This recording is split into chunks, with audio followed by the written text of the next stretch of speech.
Alright, crisis at the bathhouse.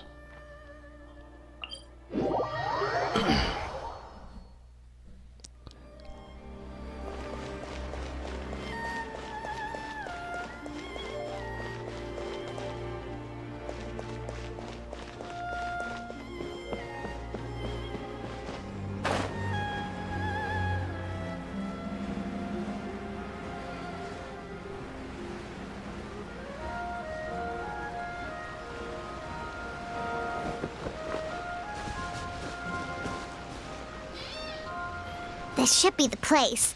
That guy looks official. Let's go ask him. Hi there. We're looking for Amura Ichigensai. Are we in the right... Pay first, take a ticket, then wait your turn. Okay. 97. What number are you up to so far? 53.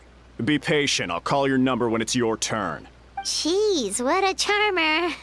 Looks like we're in for a long wait, huh? Hey, good idea! It looks like there's a few of them over there. Let's go see what we can find out.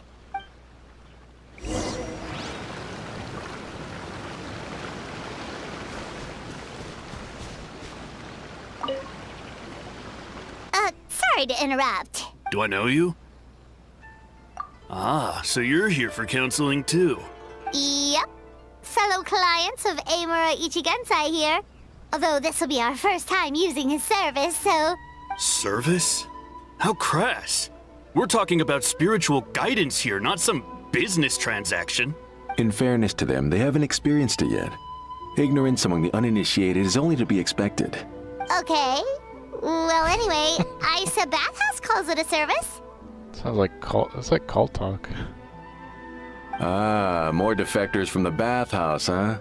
Service might have a veneer of professionalism, but all it really means is inadequate treatment that costs a fortune. Why do you say that? I'll tell you why. After just a few sessions with Emura Ichigensai, you'll completely forget about all your troubles. From then on, it's happy thoughts only.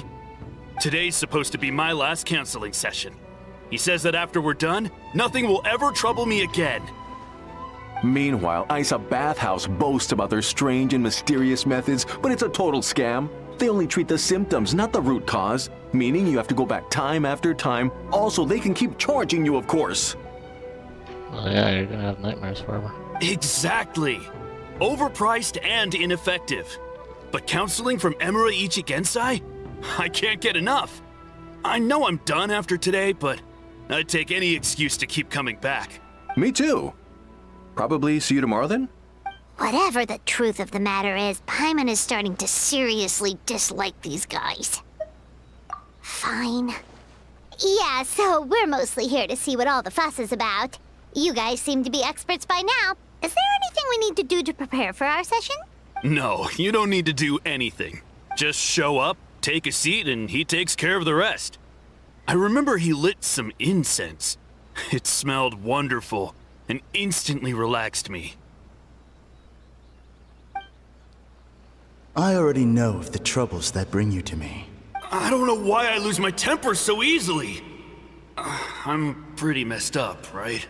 Yes, in the sense that all negative emotions are defects of the mind. But I can remove these defective feelings, leaving your mind healthy, whole and free of distressing thoughts. Now, receive my guidance. I don't actually remember the guidance, but anyway, it clearly worked. I guess whatever he said disappeared from my mind and took my problems along with it. Oh, so rude. Your counseling session will change your mind, in more ways than one. We're only being cautious. What's wrong with that? You said it yourselves. The whole reason everyone's coming to this guy is because they're worried about getting scammed out of their Mora. That's a fair point. You just need some reassurance, right? In that case, I can let you in on a little secret. Go on.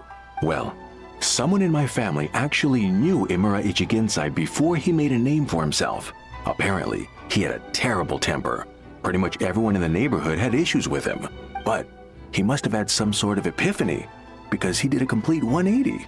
Went from having the most rotten temper you can imagine to one of the most cheerful people around. Even more amazingly, all the people who used to despise him ended up becoming his best friends. His neighborhood's more peaceful and pleasant than it's ever been. So you can rest assured that whatever treatment you get from Imura Ichigensai, he tried and tested it on himself first. Huh? What a ridiculous story. Doubt it all you want. I heard it straight from my relative who knows him personally. What should we do now? We may have burned our bridges with these two. Yeah, there's still a lot of people ahead of us, though. Why don't you take a rest while Paimon keeps watch? Just like how we do it on the road.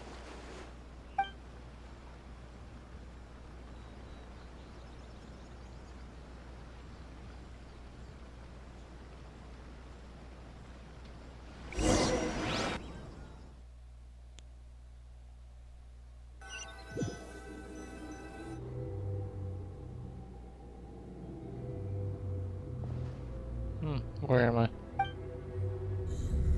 Let go of your pain.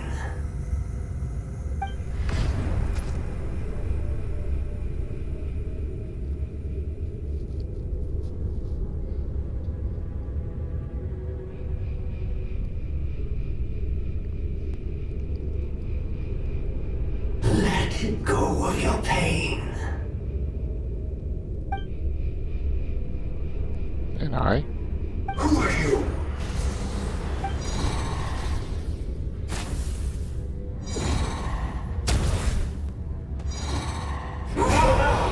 It burns! Leave this place now!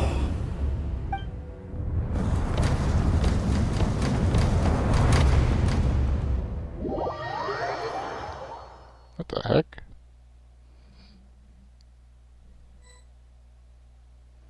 Traveler, it's almost time!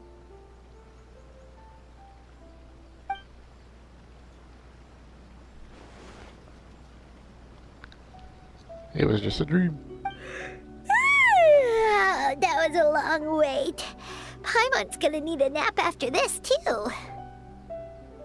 Alright, now time for us to go meet Mr. Imura Ichigensai. Yeah, the wielder of the Eye of Sorrow from Lord of the Rings.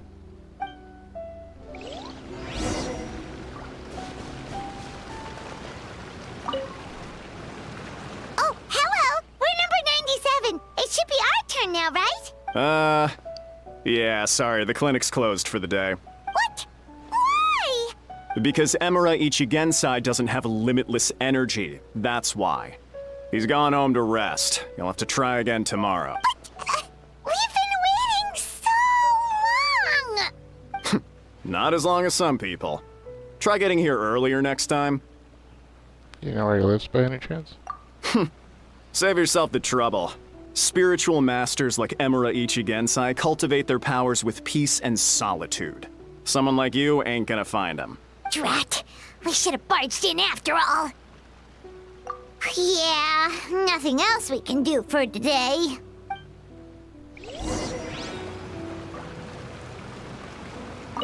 Yeah, sorry, the clinic's closed for the day.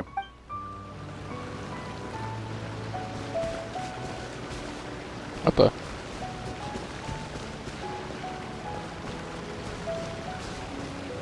Who's that?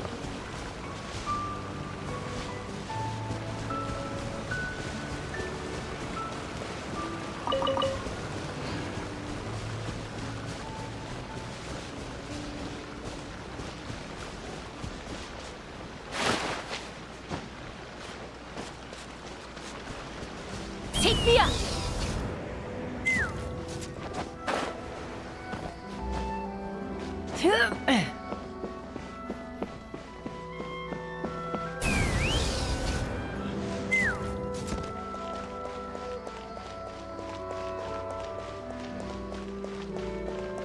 Let's fly!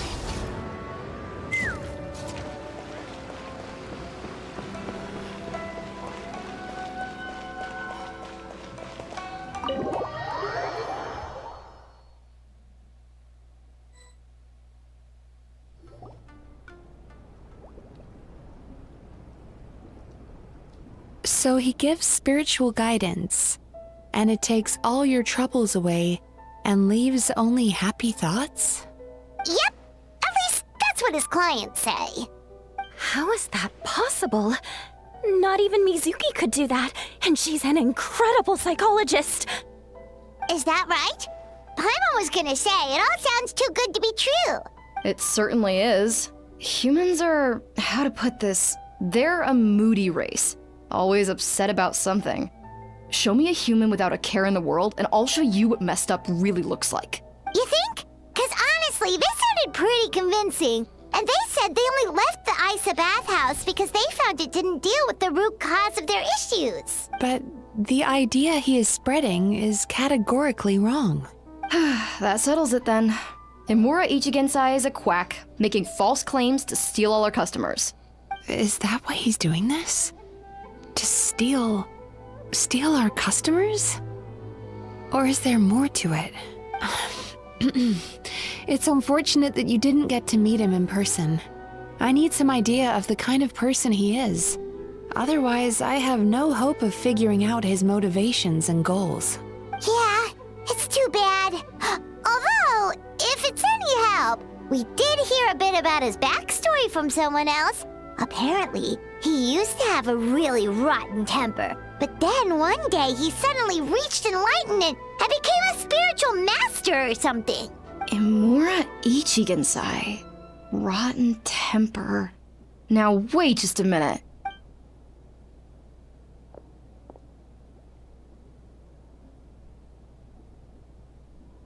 Filing patient records is normally the most tedious job in the world. But once in a while, something mildly amusing grabs my attention. Take a look at this. Amora Chuya? It's him. I remember him. Wait, that guy? Oh no! What is it? What about him? Where to start? Imagine a big ball of negative emotion took on human form and started walking around. That's pretty much Imura Chuya. His patient record mentions that he loved nothing more than a heated argument. No matter how trivial it was, he could never agree to disagree. He always had to be right. The happiest part of his day would be winning an argument and proving the other person wrong. If he lost, he'd sulk, and if anyone called him out, he'd throw a huge tantrum. Before long, he'd turned everyone against him. Sounds like he had issues. Oh yeah, serious issues. Anyway, since no one would talk to him in real life anymore, he turned to the reader's letters column of a magazine by the Yae Publishing House, where he would attack writers and trade insults with other contributors. Naturally, this ruined the column for everyone, and the editors soon started rejecting his letters. Next thing you know, he's written a complaint letter to the Tenryo Commission, demanding that Inazuma pass a law to make it illegal for the Yae Publishing House to reject letters from readers. Gee whiz. Where would you even start with a client like that? In my case, by giving them a wide berth. Mizuki dealt with this guy. I'm pretty sure he only came here to try and start something. But Mizuki managed to get him into a session, and after some treatment, his mood improved by a lot. Murasaki makes him sound like a rabid animal. He wasn't that out of control. Sure, his personality was very abrasive, but it wasn't hard to see why. Once I understood his situation, I was able to diagnose him very quickly. You have very high expectations for yourself, but you've faced a lot of rejection in the past and haven't achieved much in your life.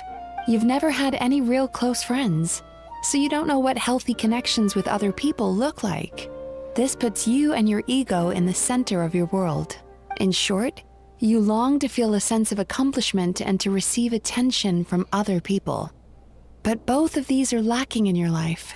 You have no idea how to properly deal with these emotions, so you've been taking it out on other people, partly to seek attention, and partly because you get a shallow sense of accomplishment whenever you win a war of words with another person. You promised the world in your adverts, and that's seriously the best you can come up with? I'm not even going to bother explaining all the reasons you're wrong. I mean, you completely misunderstood why I even sent that complaint letter. The Yae Publishing House practically has a monopoly on Inazuma's publishing industry. How can they ignore what their readers have to say? In the magazine column you wrote to, your strongly worded letter appeared alongside dozens of others which praised the writer for their work. You can't talk about what their readers have to say without including them, too. No one with half a brain would praise a festering pile of garbage like that. Those are not opinions worth listening to. So when I touched on the idea of you having an egocentric worldview, this is the kind of thing I was talking about. You... Wow. How the heck did you get him to stay for treatment after dropping all of that on him? Simple. The more he realized the truth of my diagnosis, the more he compulsively searched for evidence to refute it with. He lost the ability to communicate like a normal human being. So I kept him here by using his preferred mode of interaction: argumentation. The Tenryo Commission had ignored his complaint letter, so he had no outlets left for his emotional outbursts. Eventually, with the help of some incendiary words, I got him to agree to try some basic therapy. Finally, I was able to tweak his mood and stabilize his condition. It's a shame, really. If I'd only been able to see him a few more times, I know I could have helped him work through his personality issues. But unfortunately... It was all my fault. For the last time, it was his fault for being a nutjob. What? What happened? Well, one day, he comes in as usual for therapy, but Mizuki isn't here, so Shion sees him instead. I don't know what got into him that day, but he suddenly announced that he wished to be free of his troubles for good, and demanded that Shion make that happen. Obviously, she didn't manage it, and then he pulled out a complaint letter to try and intimidate her. That was the last straw for me. I kicked him out and blacklisted him. He hasn't shown his face here since. Whoa. Anyway, now everyone's had a look at his record. Do we think there's any chance that this guy and Nomura Ichigensai are the same person?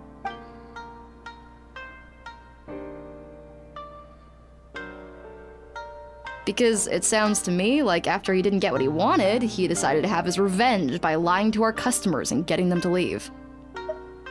Bad dreams are formed from a buildup of negative emotions in the subconscious. You can't simply trick people into not having them anymore. If Murasaki was right, then surely they'd have seen his lies for what they are by now. There's no point hemming and hawing. Let's report this guy to the Tenryo Commission for fraudulent business practices. If he can complain, so can we. Is anyone there? We'd like to book a therapy session. Can we start now? Hello, please come with me. I'll get you registered.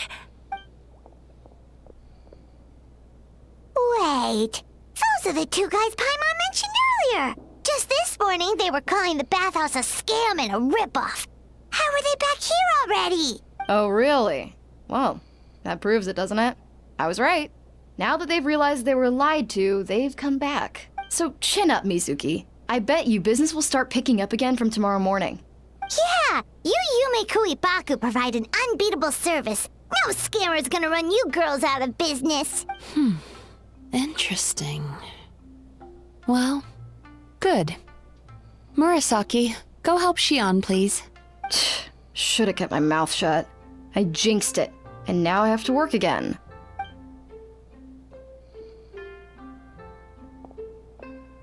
Now we just need to report this guy as a fraud to the Tenryo Commission. Like Murasaki suggested. Problem solved. It looks like the Isa bathhouse will be back in business in no time.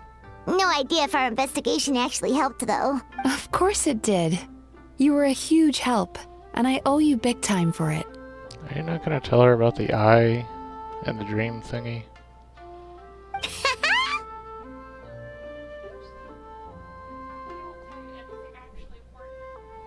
Yeah, I just go back to report to her and only tell her half the truth of what happened.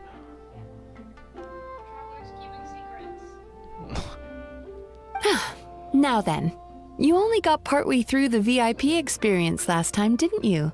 You still have to try the hot springs and snacks. Both are top tier. Oh, true! How could Paimon forget about that? Especially the snacks. Ugh, stop feeding Paimon.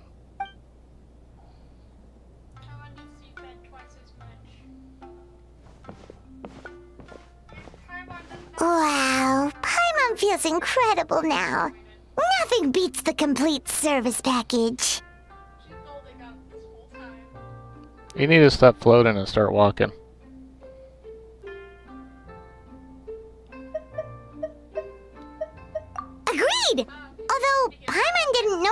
inside just now. What could she be doing out at this hour? Let's ask around. Hey there, Mr. Aikawa. Do you have any idea where Mizuki went? Oh, you're looking for Mizuki? She actually tends to disappear for a while around this time every evening. It's the one part of the day where she gets to relax herself. As for where she goes and what she does during that time, I'm afraid I have no idea. She takes the evenings to relax, huh? She probably tells people she's relaxing, but actually she's digesting the bad dreams, right? Hope she's not having any digestive trouble. Oh, remember the place from last time? Let's head there and check on her!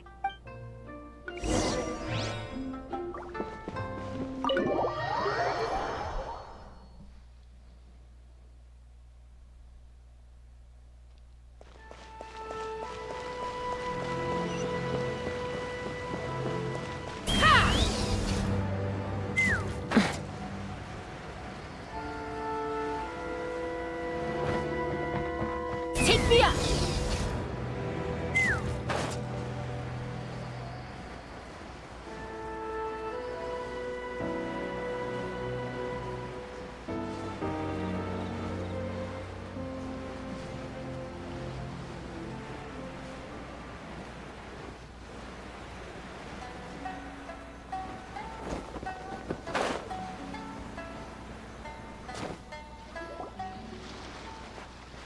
This should be the place.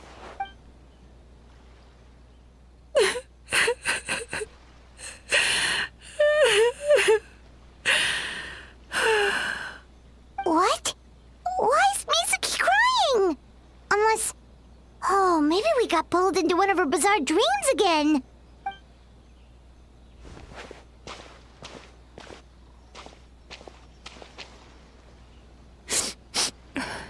Traveler? Paimon? What are you doing here? Well, firstly, we were hoping to get our next appointment booked in. Oh, I see. I was planning on making it back before you finished in the hot springs, but I ended up spending longer here than I intended. Don't worry, this isn't a dream. I was just feeling a little sad. Aw, what's up? Indigestion getting you down again? No, my digestion was fine this time. What you saw just now was the aftermath of the digestion process. What? A person that... They cry after they digest?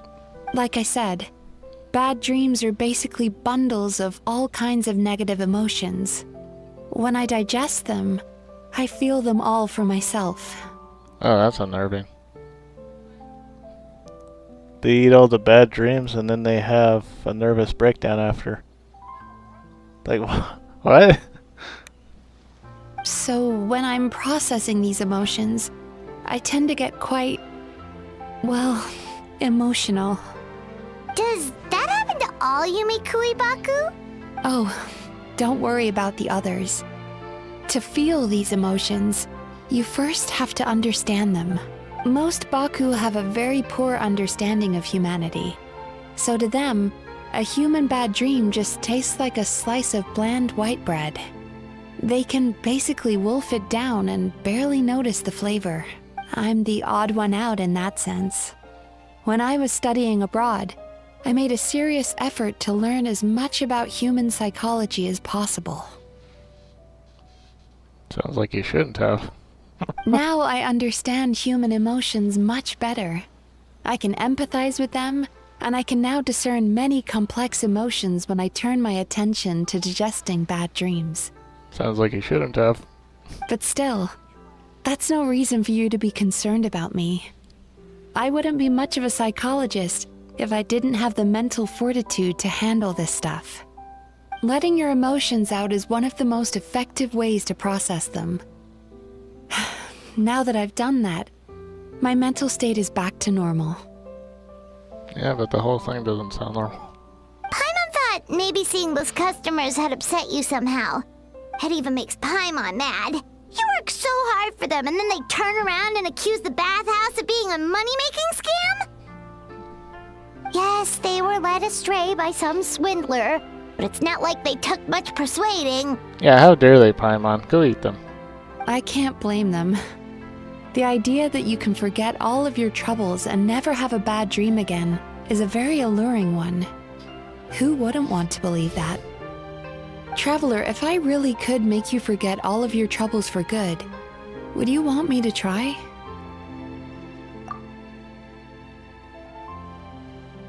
As you imagine forgetting your pain and longing, the joy of reunion that you are looking forward to one day disappears along with it.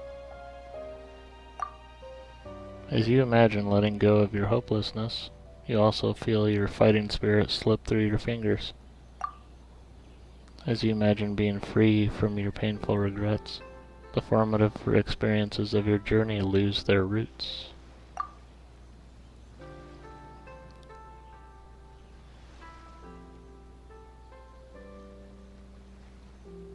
But if I forget all of that, would I even still be me? You really are different from other people. Discovering what troubles people is easy for me, even in your case. But although I can see your troubles clearly, I still don't completely understand you. Thanks for checking in on me. As a psychologist, I know how to take care of myself, but you showing that you care is still appreciated. That is true. Your bad experiences and nightmares and everything, they make you you. Anyway, it's much too late to book another appointment now. You should head home, get some sleep, have a wonderful dream, and come see me again tomorrow. Alright, good night! Bye for now. If you still want to book another appointment tomorrow, make sure to come see me early. We gotta go stop the other guy. We need to go burn his house down. Find out what this eyeball thing is.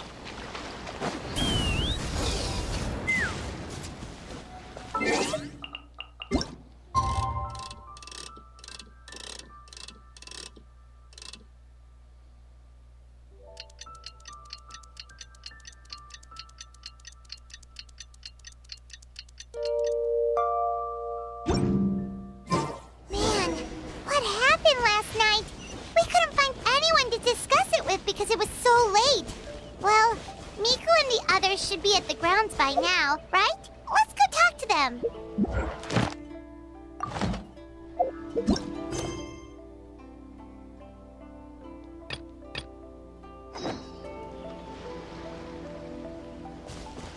That's a festival thing.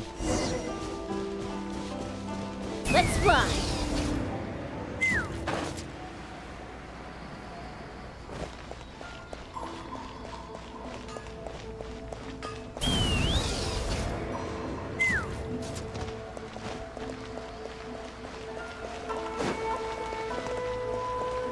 Take me up!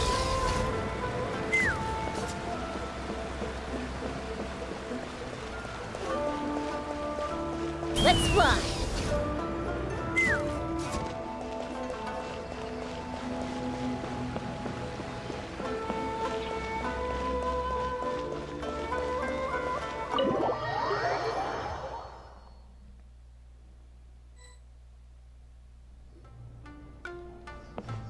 Mizuki! We're here to book our next therapy appointment.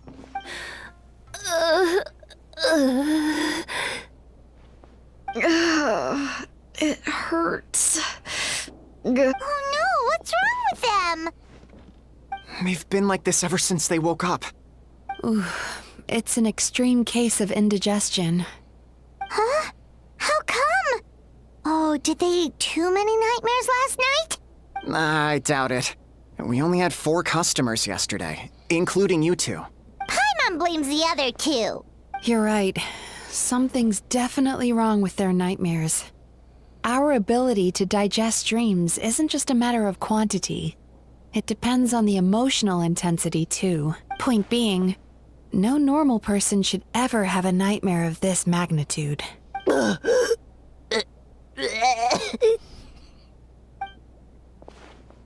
Oh, this situation is dire. If I can't find a way to help them digest their dreams soon... What can we do? Let us help!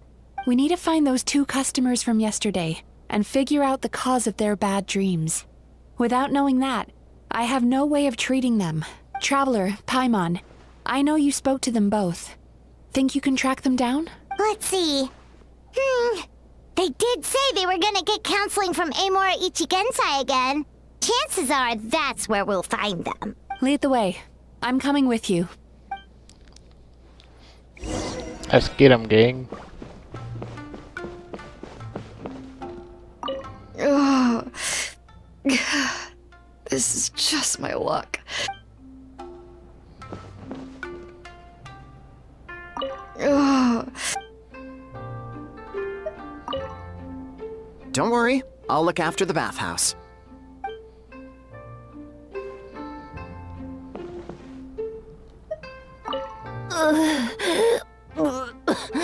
What should I do about work?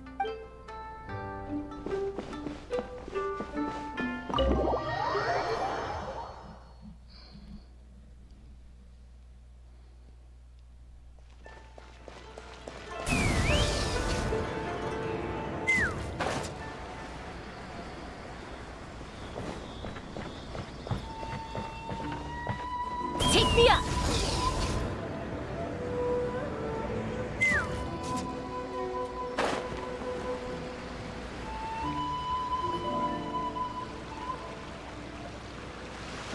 You know, I went out to sea earlier today, but was so distracted that I lost my net. Oh well, it's not a big deal though. Yeah, I messed up today too.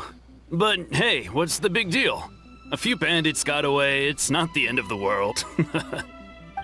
Hey, you two! Murasaki and Shion are sick, and it's all because of your bad dreams! Whoa, someone's in a bad mood, huh? So funny. I know, right? What's wrong? They're acting so weird. Paimon was pretty aggressive just now, but they don't seem offended at all. Allow me. Gentlemen, do you still remember visiting Isa Bathhouse last night for dream regulation therapy? Did we? I don't think so. Huh. Do you recall having any bad dreams recently? No, why would I? What in this world could be so bad that it'd give me nightmares? Nope, nothing comes to mind. Bad dreams must be highly irregular, surely. You don't have to look far to see that life is beautiful. What is going on? It's like they've completely forgotten what they did last night. Although Paimon can believe what they're saying, they don't exactly seem troubled by nightmares. Does that mean Amora Ichigensai's counseling actually works? No, they're clearly not in their right minds. Traveler, Paimon, focus hard for a second. I'm gonna try something a little unorthodox.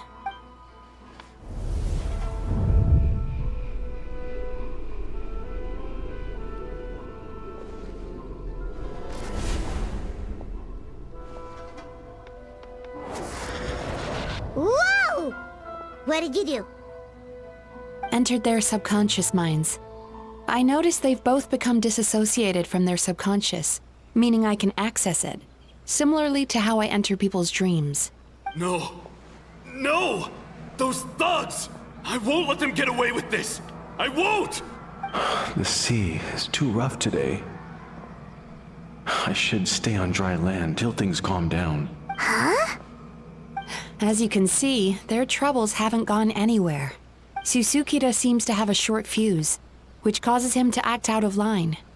I'm sure this has caused him a lot of grief in his line of work. As for Umiko, I believe he developed a fear of stormy waves after a near-death experience.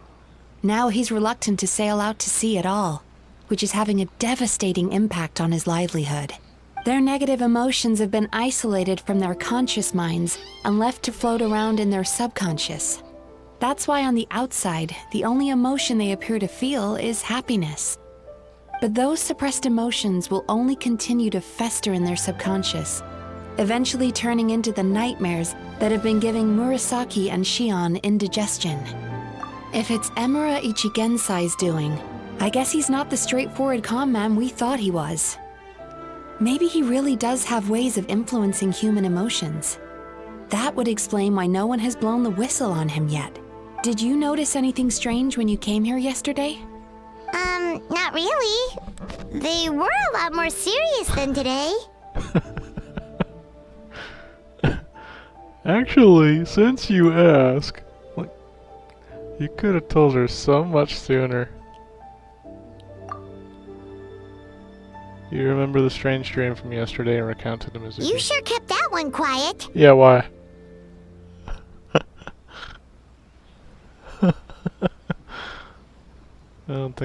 I didn't think much of it at the time. I just disregarded the whole thing. Oh, no. Look, we have to find this Emura Ichigensai right away. Mizuki, what is it? Something inhuman is at work in Emura Ichigensai. The Traveler's dream confirms that.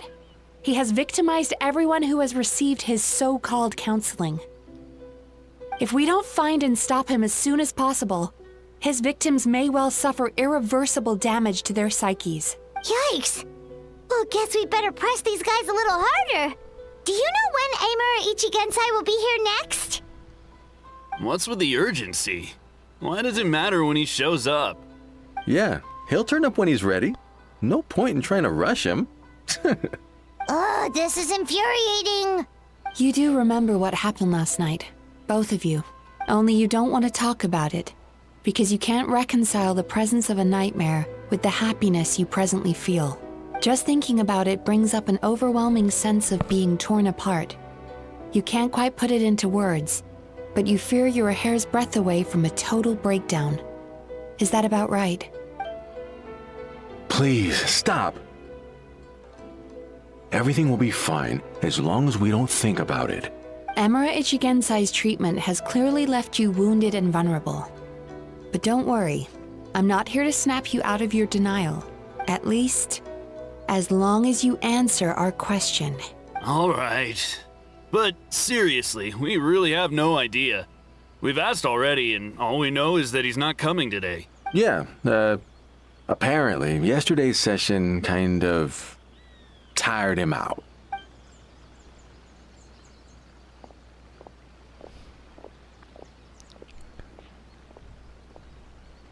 Is he trying to hide from me again? They really don't know anything? Darn! Looks like we've hit a dead end. I don't suppose you know where he lives, do you? No. We did ask yesterday, but even his guard didn't know. In that case... Yes, I suppose. Now that I know what's causing their bad dreams, I can administer the correct treatment. Honestly, you've already done your part by bringing me here. I can't keep troubling you. Don't forget, we want to book our next therapy session. The sooner you stop having to worry about Emura Ichigensai, the sooner we get you all to ourselves. So we're not gonna quit until all this is resolved, and the bathhouse is back to business as usual. Looks like I have no choice but to accept your help again. I have to make sure Murasaki and Shion get the treatment they need. Still, I'm gonna need your full cooperation. If you do find Emura Ichigensai, please do not approach him. Just send me a message and keep an eye on him until I arrive. The last thing I want is for you to put yourself in harm's way. Don't worry about that. You should see some of the other bad guys we've taken down in our time. This guy's small potatoes compared to them. Paimon. All right, sure. We'll keep our distance and send the message. Very good. Let's get going then. Pretty bold claim saying you'll track this guy down. It's nice of you to give Mizuki one less thing to worry about and all, but what the heck do we do now? What if we can't find him? 'Cause, in case you hadn't noticed, these guys are hopeless. They don't know anything. Oh, wait, you're right! She was the one who tipped us off about this place yesterday! She probably knows way more than she let on. There's no time to lose! To the Grand Narukami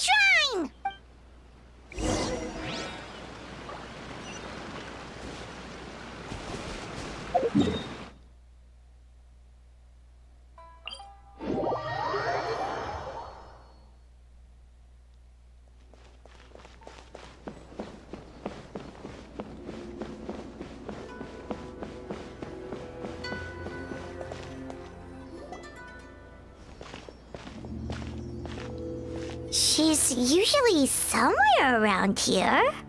Here for a fortune slip, little ones? Or visiting a friend? Whoa! Where did you come from? That was a little lukewarm. You're starting to sound a lot like her. But pleasantries aside, what's the matter? You look rather out of sorts. You may remember I dropped a not-so-subtle hint as to his whereabouts yesterday. You mean to tell me you still haven't found him? Aha! So you did bring him up on purpose! Let's not lose focus here. You're here to ask for my help. So would you mind explaining the situation to me? Yeah, fair enough. We went to the place you mentioned, but he slipped through our fingers. Next thing we heard was he's not seeing patients there anymore. Apparently, he loves his peace and solitude. So obviously, we've got no idea where to find him now. Oh, and after the lengths I went to get you that location. Don't know if this helps, but we did learn some other stuff about him yesterday. For example, a guy matching Amura Ichigensai's description came to Mizuki for therapy once. Only his name was Amura Chuya. Wait, what? Amura Chuya? You know him? I once asked the Yai Publishing House to host an event for contributors to the Reader's Letters column. I had hoped it might be a fun chance to meet some like-minded people and chat. Until he showed up. Are you telling me that Emera the Hellraiser and Emera the Healer are the same person? Based on everything we've learned so far, it certainly looks that way. All right, well, in that case, give this address a try. Really? Who chooses to live in a place like that? This was the delivery address he gave to the Yai Publishing House once, when he placed an order for several dozen books in one go. He also requested to pay on receipt. The warehouse took one look and assumed it must be some kind of prank, so they rejected the order, earning them an honorable mention in his complaint letter. Of course, with the benefit of hindsight, it's rather obvious why he lives there. Someone as antisocial as him wouldn't be welcome anywhere else. You've got a point. Well, we clearly made the right decision coming to talk to you. I'm just glad I could help my old friend. You mean Mizuki? So you really do want to help her? I can tell that she's invested an awful lot into the Isa bathhouse. It's only natural for me to show some concern when I see a friend's business in trouble. Really? 'Cause yesterday it looked more like you were looking for a fight. I assume Mizuki has told you that we're competitors. She has always believed that, ever since we were classmates. And now that I'm the Guji of the Grand Narukami Shrine, I'm sure she must feel the need to prove herself through her endeavors at the Isa bathhouse. The last thing she'd want is for me, of all people, to swoop in and save the day the moment the going gets tough. So if I want to help, I have to be mindful of her feelings and tread delicately. I'll take that as a compliment. Mizuki's always so considerate towards others. It would be nice for someone to reciprocate once in a while. Well done, you took the hint. Now, while I'm sure you'd love to chat longer, you seemed to be in a great hurry when you arrived. Shouldn't you be on your way? Oh, right. Come on, let's send a message to Mizuki right away.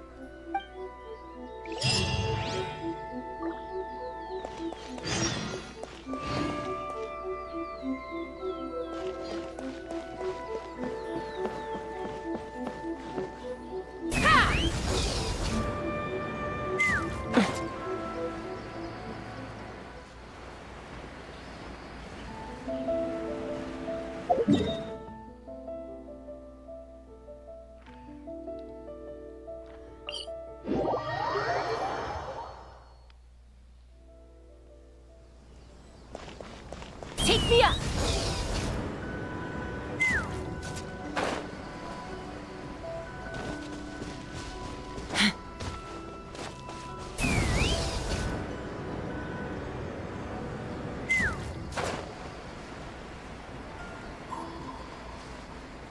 That would be funny if he was living on top of that. How will you reach me now?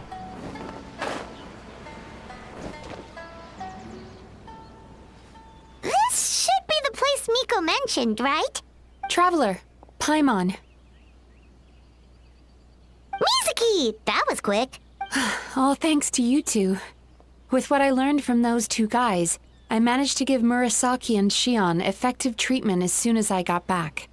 That meant I was free to head out again as soon as I received your message. So, this is where Emura Ichigensai lives. Sure hope so, 'cause this is our only lead. Wait, do you guys smell that too? Some kind of fragrance. Seems like it's coming from inside. Then that confirms it. We've come to the right place. Now we may face great danger once we're inside. So from here on out, stay close to me and stay focused. I don't want either of you getting hurt. We'll be fine. You just focus on what you need to do. All right, fine. I suppose you're used to leading the charge.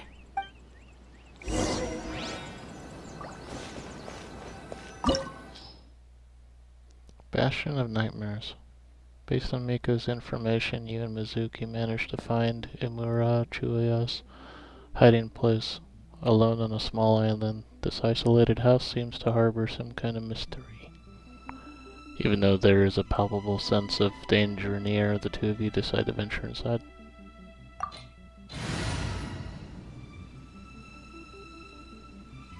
Sound like electricity too.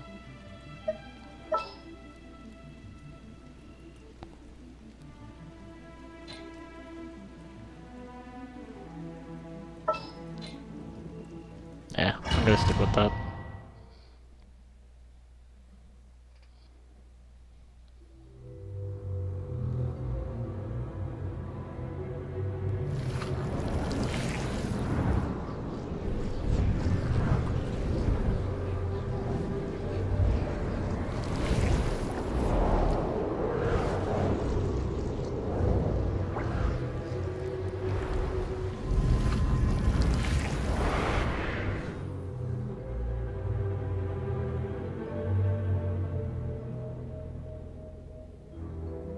Whoa.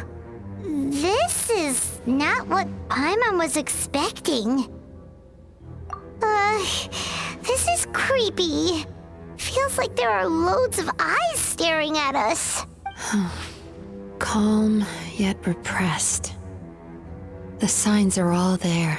What is it, Mizuki? Figured something out? Nothing new. Just further confirmation of my suspicions. Emura Ichigensai should be hiding deep inside this place. Stay close to me.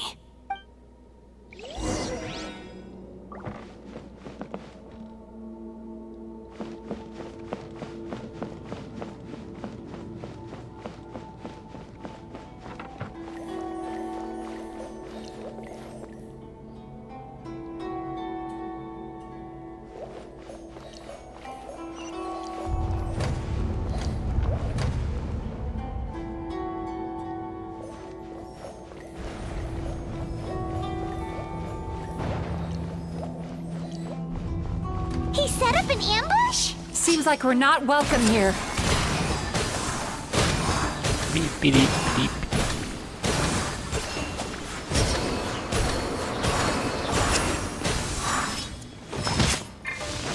Get to work!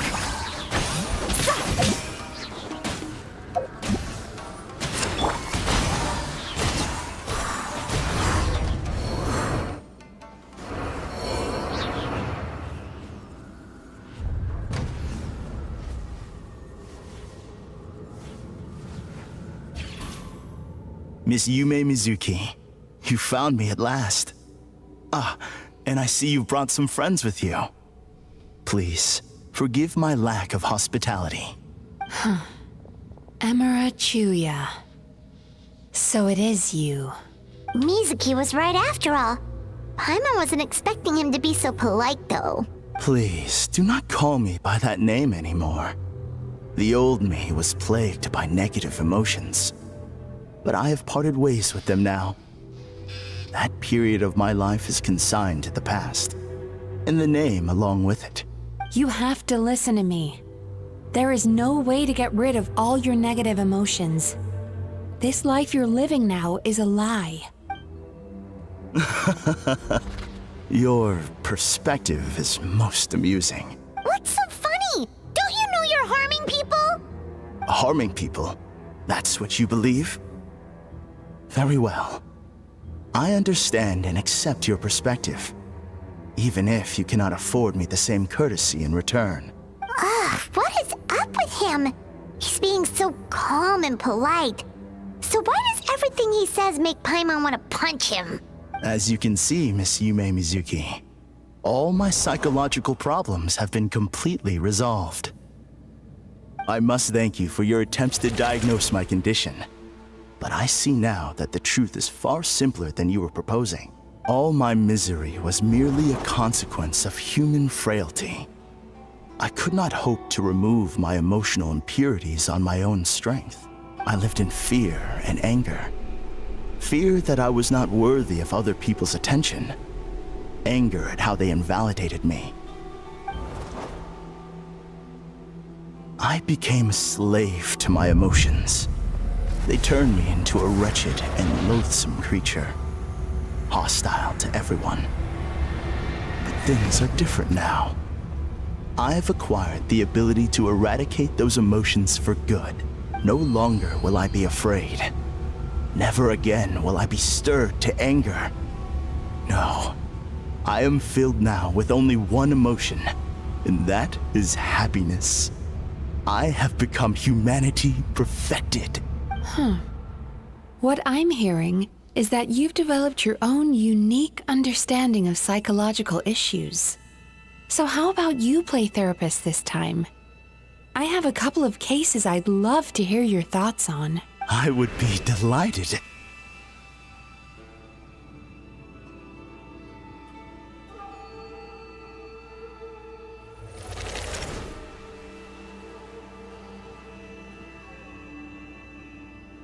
The first is a soldier with poor control of his temper.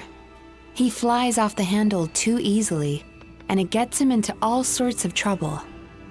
This is having a significant impact on his daily life, and he's developed symptoms of depression as a result. He simply needs to let go of his anger. Then he will surely find peace and happiness. The second is a fisherman who's developed thalassophobia. Now he is unable to provide for his family, which is causing him immense anxiety. Oh, of course. He must cast his fear far away and forget it ever existed. Then he can return to the sea at once. I'm sorry, but you're wrong on both counts. Oh? The soldier's anger is rooted in his strongly held principles. Yes, his rage can make him reckless, but it also fuels his deep desire to stand against injustice. Losing his anger made him passive and apathetic. He now stands by and does nothing as bandits attack innocent people. The fisherman's fear made him one of the most reliable sailors around. Thanks to his cautiousness and diligence, accidents were a rare occurrence among his crew, despite the dangers of their profession. But after forgetting his fear, he destroyed the fruits of the entire crew's labor on his first return to the sea. Fascinating, isn't it? Anger gives people the courage to stand up for what they believe in, and fear nurtures care and attention. Emotions are integral to human dreams, and after many years of dealing with their dreams, the Yumekoi Baku have learned an important secret about human emotions. Negative emotions do not just go away. They will always be there. This is true for everyone. Not only that, but their presence is essential. You can't have a healthy human psyche without negative emotion. So do you have any idea what you've done to those poor men? What an amusing theory. In fact, I do remember those two. But I'm afraid that the only emotion I sense in them now is happiness. How can you believe that negative emotions are required for a healthy psyche? It's a laughable theory. Don't you remember how I was when we first met? You call that healthy? Acknowledging that negative emotions exist doesn't mean giving them free rein over our minds and lives. Humans have a whole gamut of emotions. They're supposed to keep each other in balance, but if that balance gets disrupted, emotions start working against each other. Untethered rage cripples the capacity to be careful and considerate. Uncontained fear drives people to abandon beliefs they once held dear.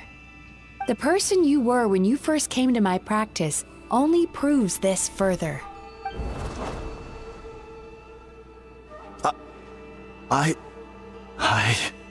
You were dominated by your emotions. Under their influence, you deliberately inflicted pain on other people. Meanwhile, the person you are now is so lost that you aren't even aware of the pain you're bringing to others. This diagnosis is going to sound harsh, but I'm afraid it's accurate. You've simply gone from one extreme to another. You say you've reached perfection, but you're just as dysfunctional now as where you started. You. How entertaining. Still, there's no need for me to argue back. You have failed to provoke me. I will forgive you for this offense, because I know my present perfection to be a fact. I have direct and incontrovertible evidence. You once told me that nightmares are the result of a buildup of negative emotions. But ever since I acquired my present abilities, I never had another nightmare again. Clearly, that proves that all of my negative emotions have been definitively eradicated. I'm afraid not. Look where we are right now. We're inside your nightmare. What?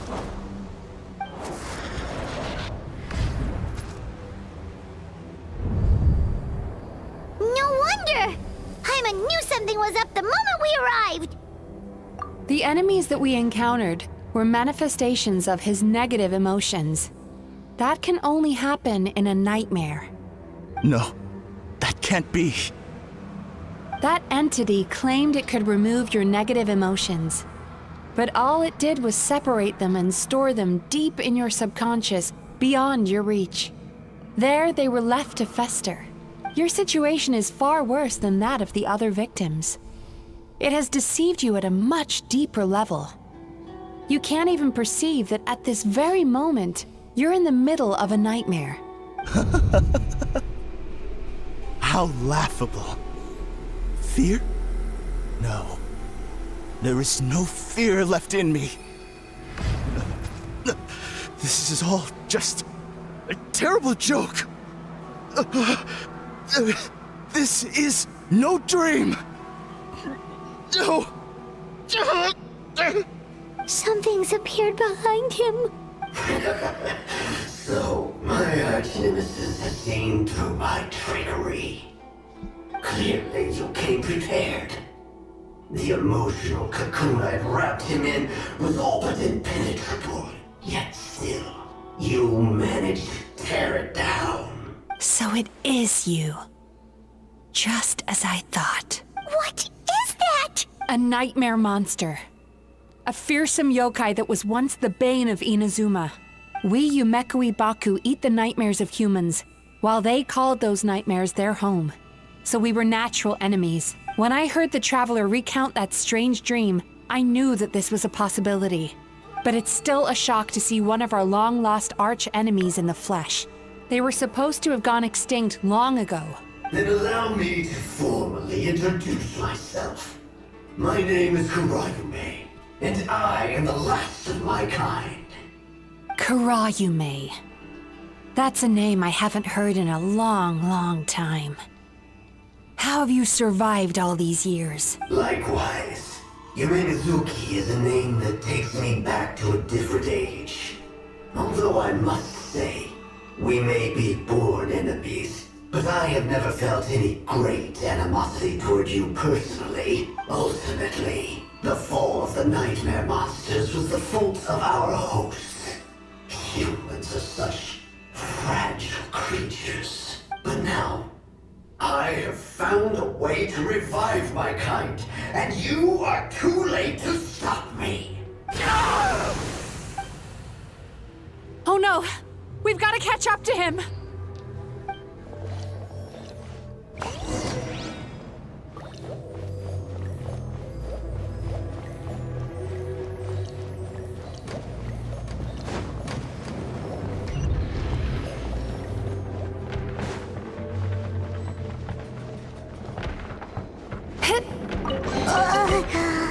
What's happening?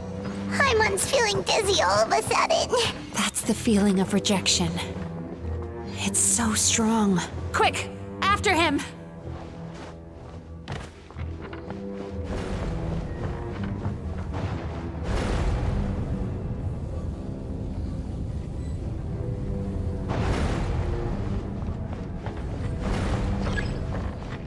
There he is! Right there! Whoa! What happened to all the paths? He's repressing his emotions even harder.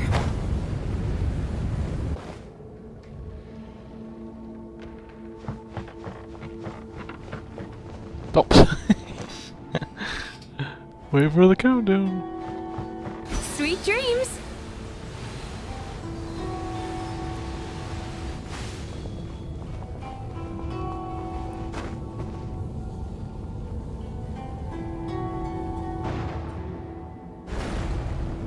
Turn that frown upside down.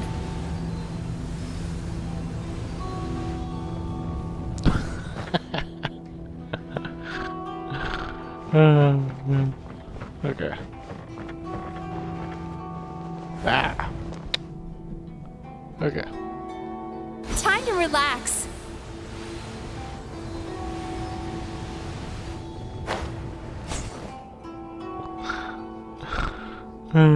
Okay. Well, he got away.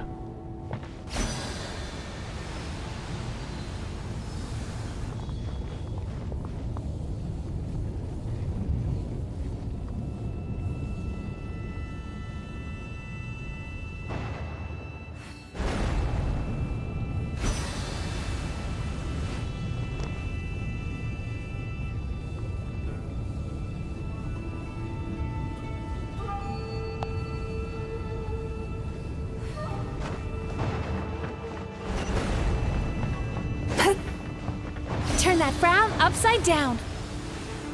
There! He's got nowhere left to run! Whoa! What's happening to the ground? Watch out!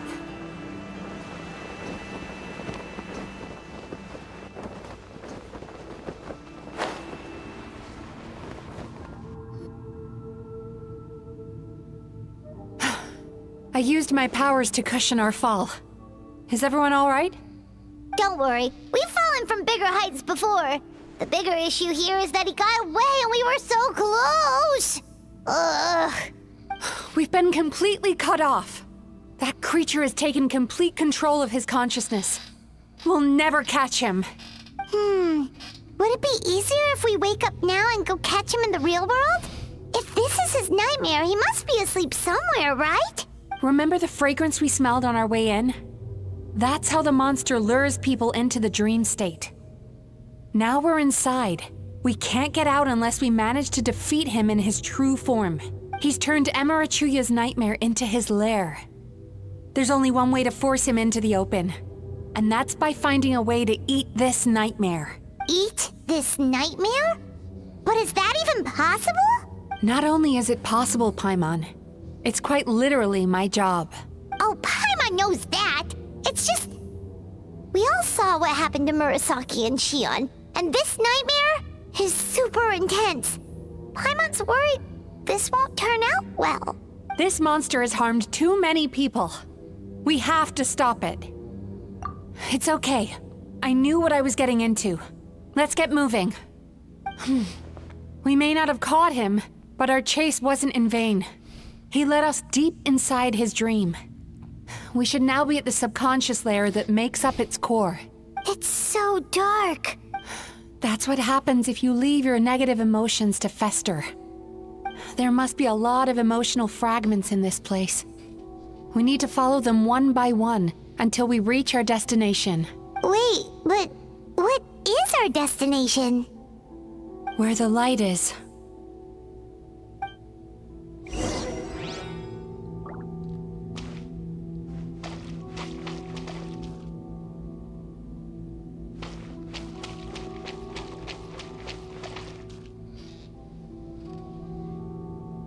If I say it's your fault, it's your fault! Do you understand me? You shouldn't go running around with that stupid thing in your hand! Do you want to go hungry tonight? Ugh. The atmosphere here is so oppressive. Is it anger or fear? Be careful. Every time we draw near to one of these fragments, we'll experience the underlying emotion on a visceral level.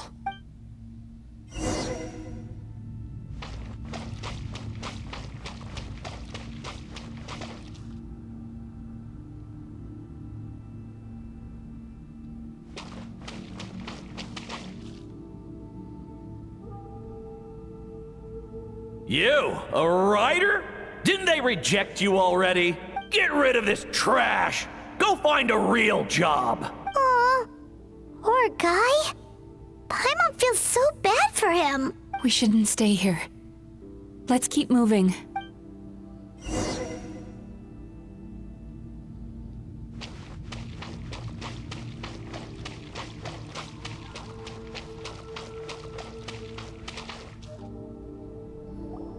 Ha ha! I won! Another round? That guy? He never joins in with anything. Why should we go out of our way to invite him? Let's keep playing. Ignore him. Wow, that's so sad. Nope. Not here either. Hmm? Oh, look! There's the light!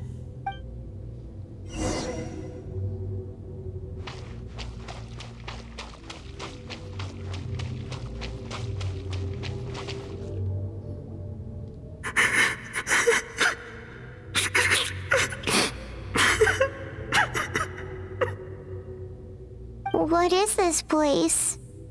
It's his sorrow. Yes, sheer overwhelming sorrow. Human emotions exist in a delicate balance. When that balance is lost, negative emotions spiral out of control and go on to fuel nightmares. By isolating these negative emotions and allowing them to fester, that monster has completely destroyed his emotional balance. That's why he was able to create such a powerful nightmare. If we want to restore balance, we have to dispose of the excess negative emotion. Oh, so that's what you mean when you talk about eating nightmares. Well done, Paimon. Very clever. Aw. Alright, what's the next step? I need to find a way to separate the negative emotions out. For that, I need a special medium. Sorrow might just do the job. As long as it's kept in check, it can calm the waves of emotions and help him regain some measure of control. Let it out, Chuya. Let the tears flow. You'll feel better after a good cry.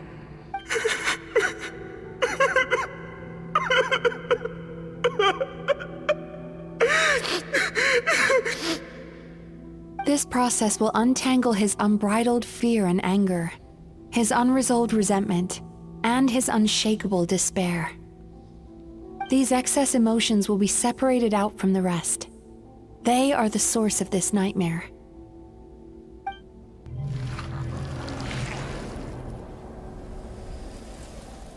Ugh! Mizuki!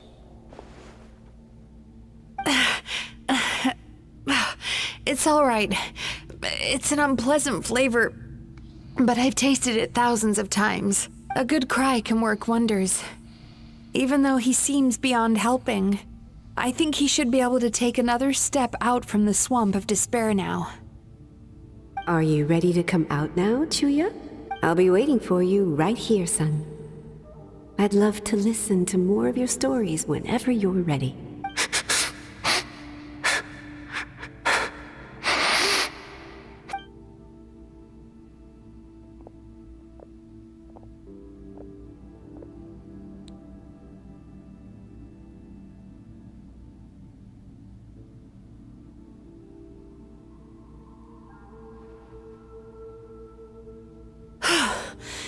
All right.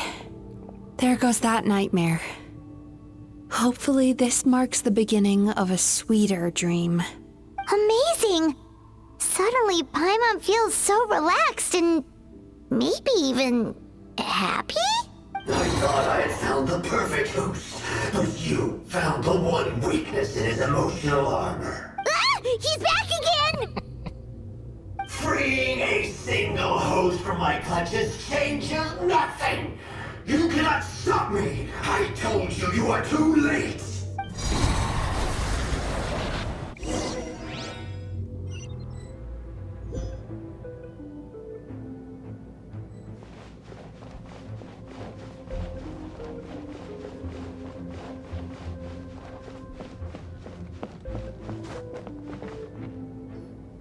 What is this place? I can't believe it. He's brought us to the borderland. Borderlands? Borderland? To put it simply, it's a dream within a dream. A space hidden deep within the collective Inazuman subconscious. A dream that can exist even without a host. Does it have a vault? This must be how that monster managed to survive the extinction of his kind. He hid here. Mizuki, that eye. He's trying to turn this place into a nightmare so he'll be more at home. And he's creating copies of himself. This place is connected to the dreams of every human in the nation. From here, he can place a copy of himself in every dream. If he succeeds, then he'll have effectively revived his kind already. Then we know what we need to do. We gotta take this guy down. Do we think a sword will do the job? Maybe, if we can get close enough to reach his core. But he's brought the nightmares of all his victims here, and that gives him an immense amount of power. Dealing with this many in one go is going to take a different approach. We need a power to rival his nightmares. The power of sweet dreams. Sweet dreams? Where are we gonna find those? Lost minds. There should be some around here, and some of them will have come from sweet dreams originally. Come on, follow me.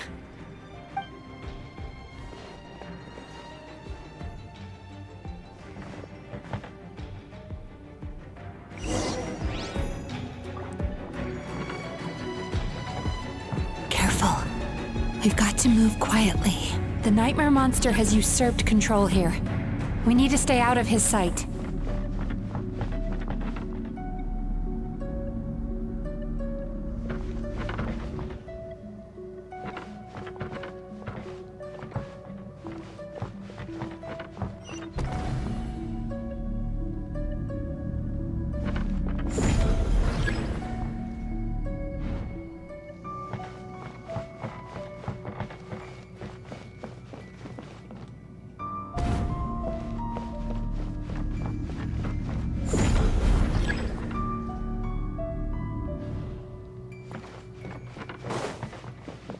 Sweet dreams!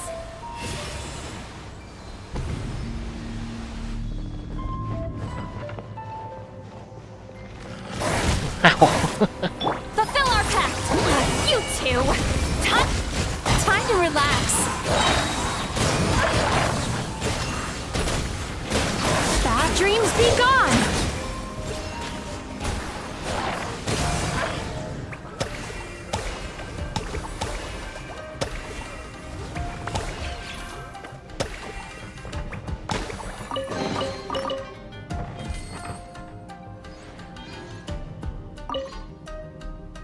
Chasing Tanuki through the woods, and climbing trees to hunt for Oni Kabuto.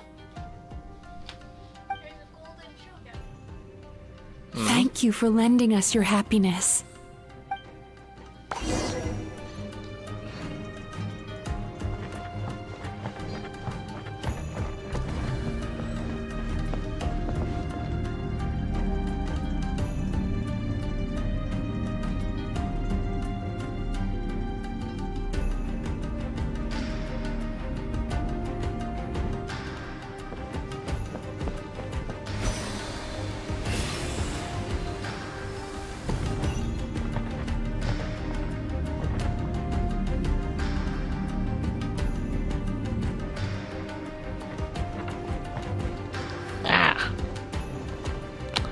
Countdown takes so long. Throws me off.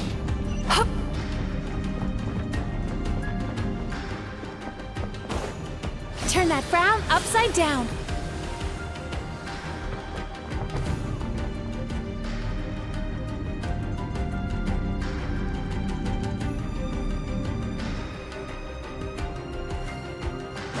Sweet dreams.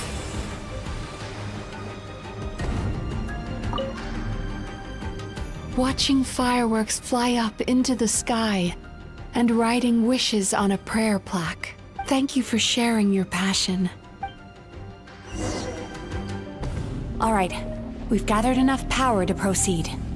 Time to face him head on.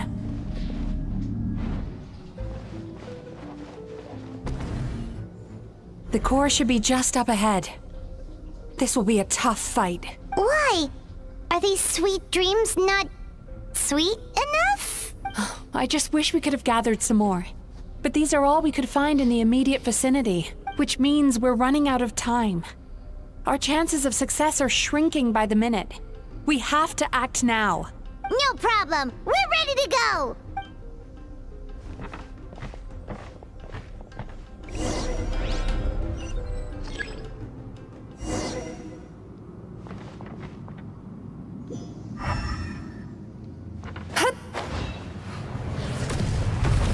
Turn that frown upside down.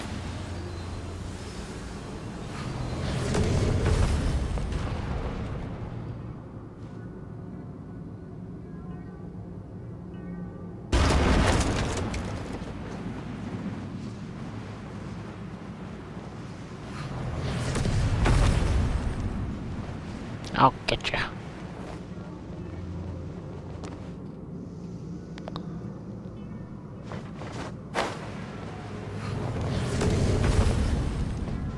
Time to relax.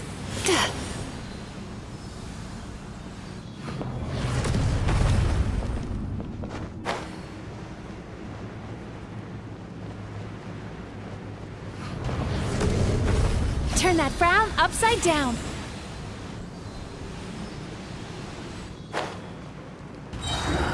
The alacrity with which you walk into my trap surprises me.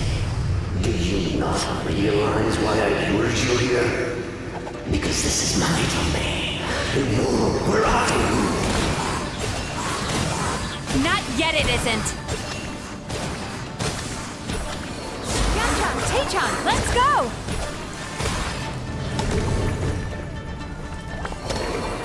Now! Use the power of the good dreams!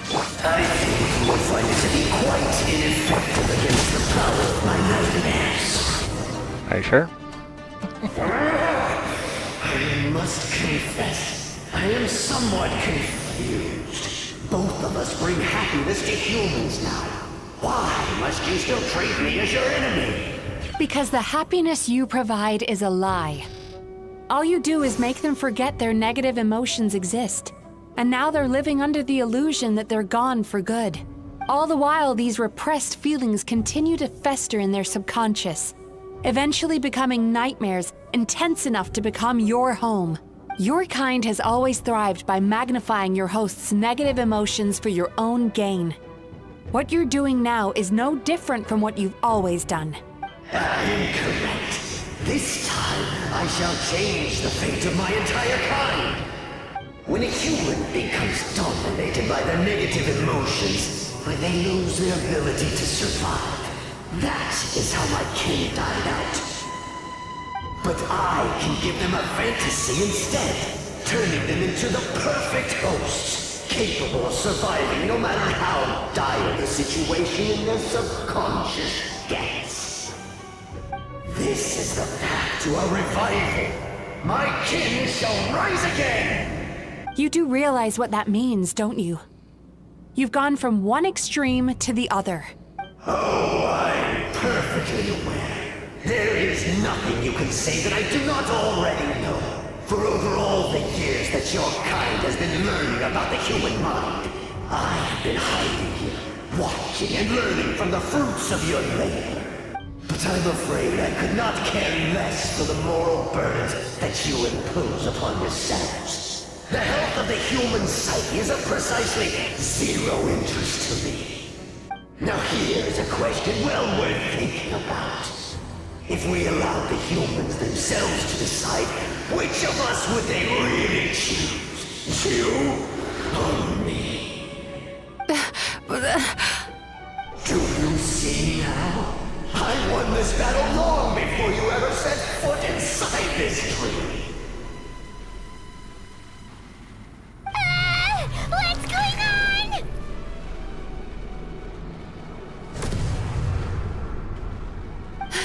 He's growing stronger, but we've exhausted the power of the sweet dreams already. Even if we could find more sweet dreams now, it still wouldn't be enough. If you accept that negative emotions are an immutable presence in the human mind, then you must also know that such emotions include apathy and sloth. Without the Yumeki Baku, there to hold their hand and walk them through dream regulation therapy, do you honestly think that anyone would ever be inclined to embrace their negative emotions? No, they would sooner run from reality to forget all about their troubles and live inside an illusion. But the whole reason I wanted to become a psychologist.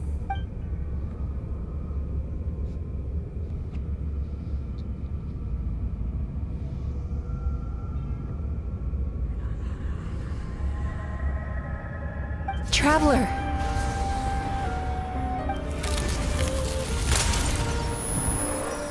These feelings. So that's how they should taste. Longing, caused by separation. So bitter, and yet the experience led to a whole new journey for you. If you keep pressing on, maybe even more precious memories await. Despair, caused by failure. Icy cold, and yet in conquering this despair, you gained the courage to face the lightning. Regret, caused by missed opportunity, a harsh aftertaste.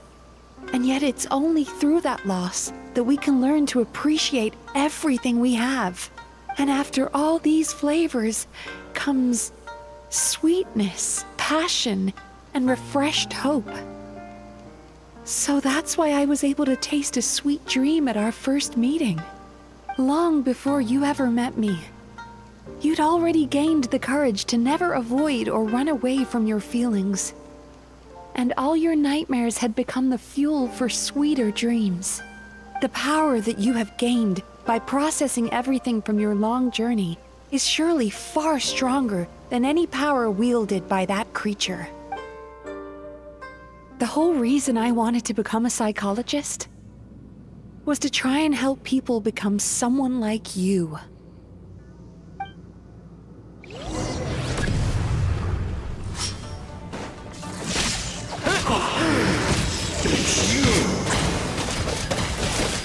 Your dream is so powerful! Traveler, give him all you've got! Take this!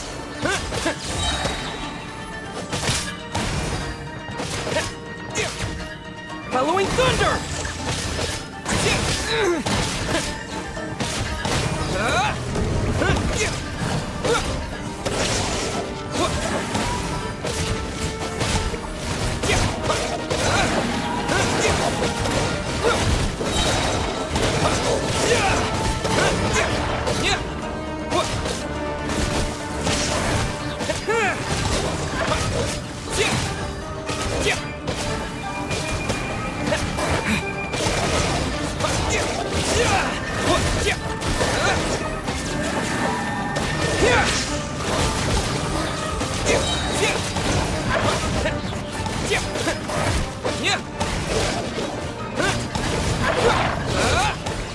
Halloween Thunder!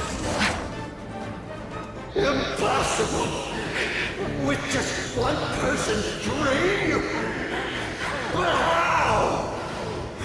I have been planning this for so long! Once the false dream he created has been destroyed, I can make sure all his victims make a full— I don't think I ever would have been able to do this without your help. Don't don't mention it. You shall join my ancestors in death! You and my failure of a host! What? He's still not dead? Wait, does anyone else hear water? Where is that coming from? Maybe he made his host build some kind of device in the underwater cave. Once he realized we were onto him, he decided to sacrifice his host. So you mean we're in danger in the real world too? We've got to wake up. But how? Like, pinch ourselves? This should be high enough. Traveler, Paimon, jump. Huh?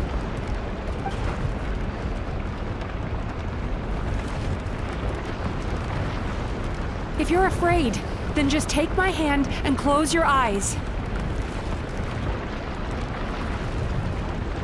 Yes, just like the last time.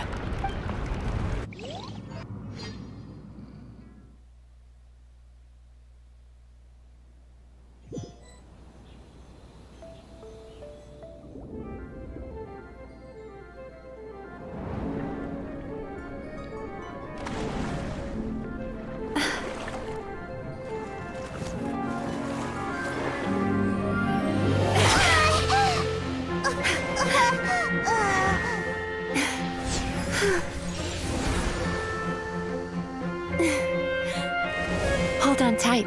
The Yomeku Ibaku are getting to work.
It's finally over.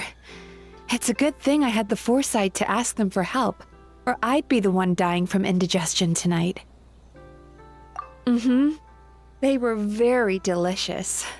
Traveler, could I pick your brain with another question? What do you think humans tend to have more of? Happy dreams or bad ones? If only that were true. Most people struggle to deal with their negative emotions. They bottle them up inside until they've festered and turned into nightmares. As a result, humans have far more bad dreams than good ones, and most happy dreams are short and fleeting. They are so rare that it's basically impossible for them to be shared with others. Heck, there are even people out there who only have the mind space to have happy dreams after they've given us their bad ones. Which is all to say that the dreams we get to taste are usually bad ones. No matter how hard we try, we can't seem to change this state of affairs. I once believed the only reason we Yumeku Ibaku existed was to serve as a disposal method for nightmares. It's a fate that we cannot escape, no matter how many dreams we eat or how many years pass by.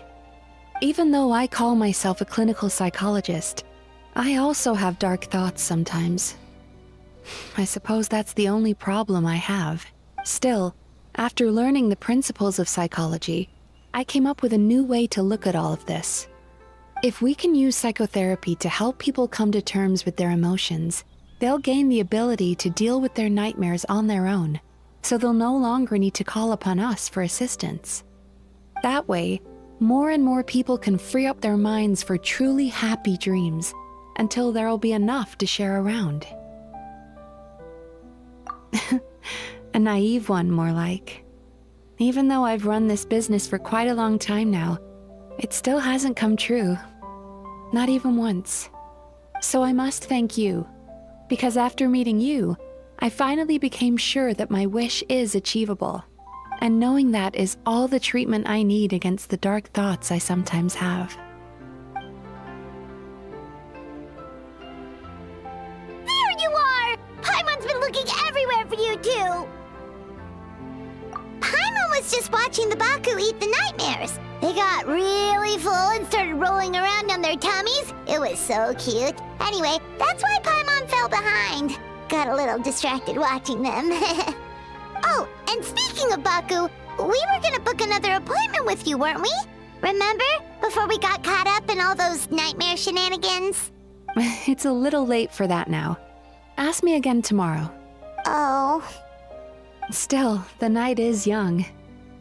Want to stay here and watch the moon with me for a little longer? Huh?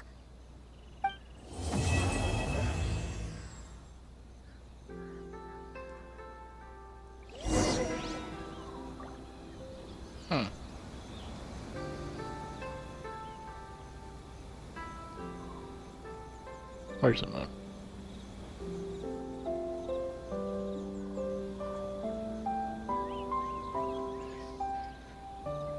Oh.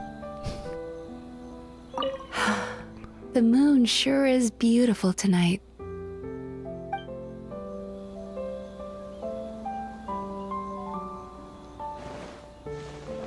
Yeah.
Let's fly!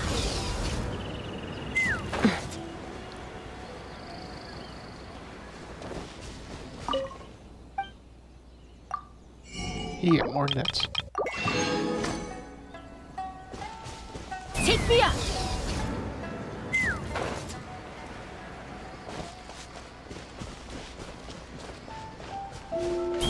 Giddy up!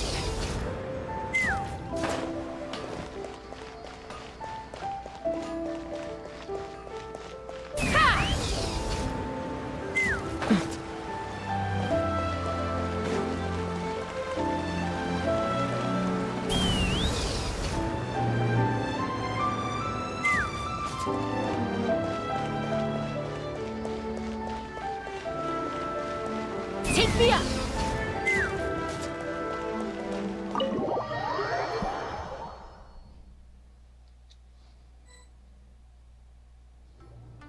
Excuse me! Hello! Please come register over here! What's going on? Why are there so many guests?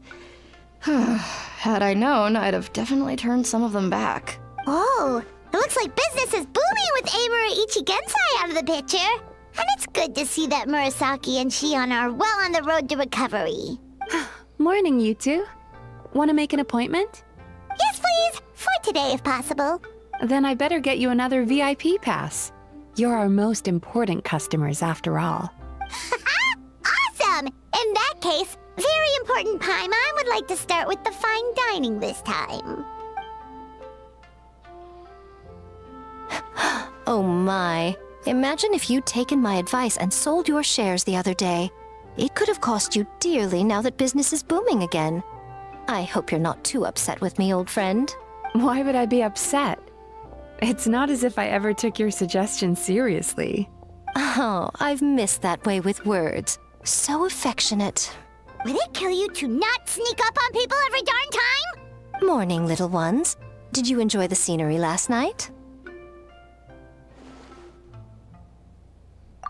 Hardly. That tree was directly beneath the Grand Narukami Shrine. What was I supposed to do? Move the entire shrine to give you some privacy? Is there a reason you're here, Lady Guji? Mostly because I felt like a walk. But I do have a message from the Tenryo Commission to pass on as it happens. The gentleman who your fellow Yumeku Ibaku fished out of the water last night is no longer in a critical condition.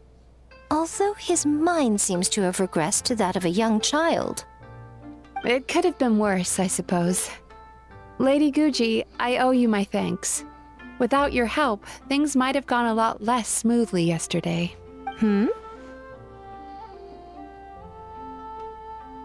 Come on, Miko. You've always been worse than me at keeping secrets. I admit that I feel inferior around you, and have an urge to prove myself. How could I not? But maybe these feelings are what have driven me to take this business as far as I have. My sense of inferiority keeps my ego in check, and my desire to prove myself gives me the strength to persevere. I'm able to accept these parts of me for what they are. There's no need for you to tiptoe around them.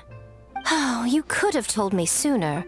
The poor traveler here has been doing all my running around for me. True. But then again, without the traveler's help, you'd have been placed in a difficult position. Emura Ichigensai had amassed a huge following. For the Guji of the Grand Narukami Shrine to publicly go against him would have been a dangerous move.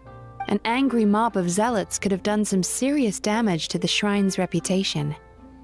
Much safer for the Guji not to get personally involved. It was the right decision. While that's all true, my main concern was that I didn't want to upset an old friend. Otherwise, I could have taken a much more direct approach. Miko. I always seem to forget that you're more cunning and less adorable than you look. Seems like my worries about upsetting you were unfounded. It's not that I don't get upset. Everyone has their fair share of troubles, but every sorrow has its cure. Here's your new VIP pass. Please take good care of it.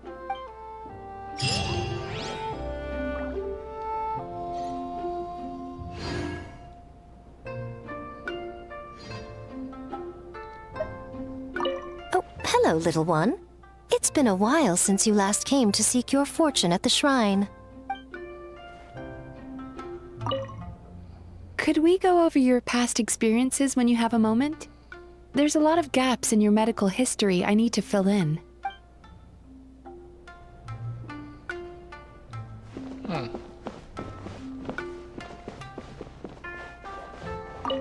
Ugh, we've got to turn some of them back.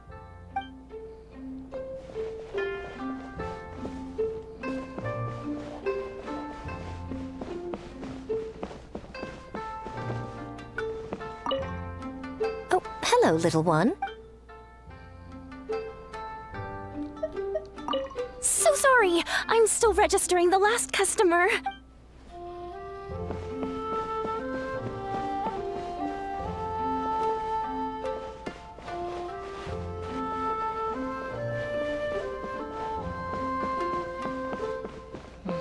Interesting.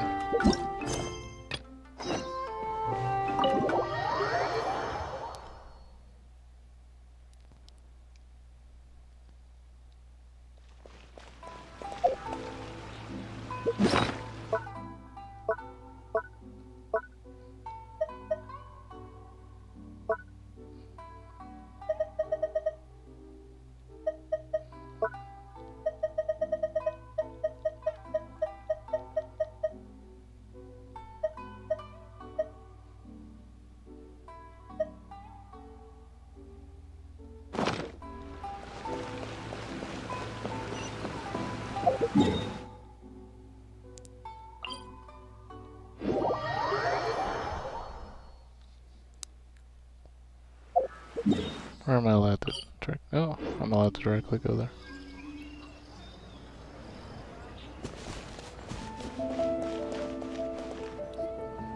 Huh.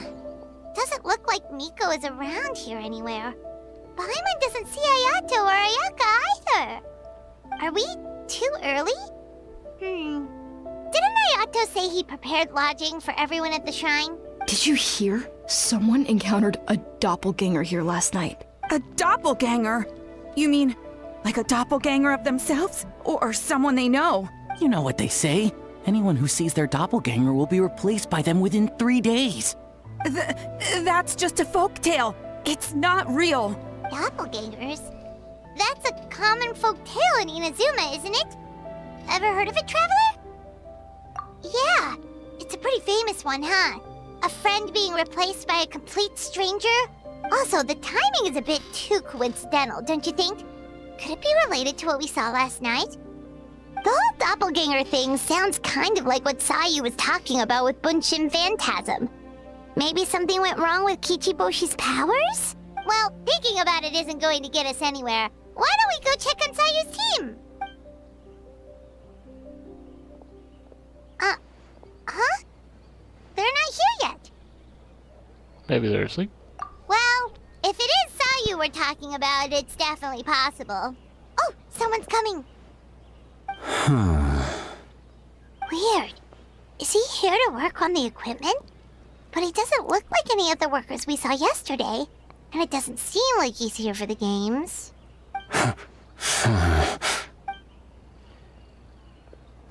He snuck away again. Do you think he might be...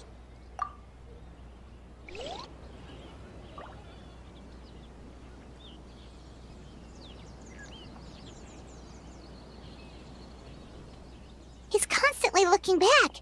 Paimon's calling it now. Something fishy is going on. Good point. He could be on his way to meet someone. Let the hunter become the hunted.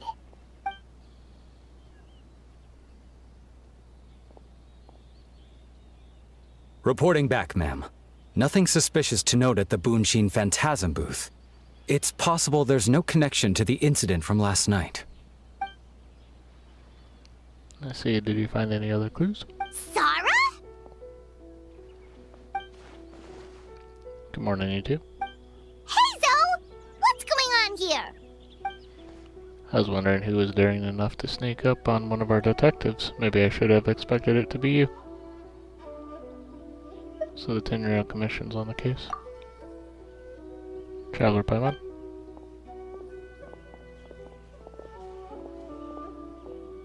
Forgive me, ma'am. I have failed as a detective.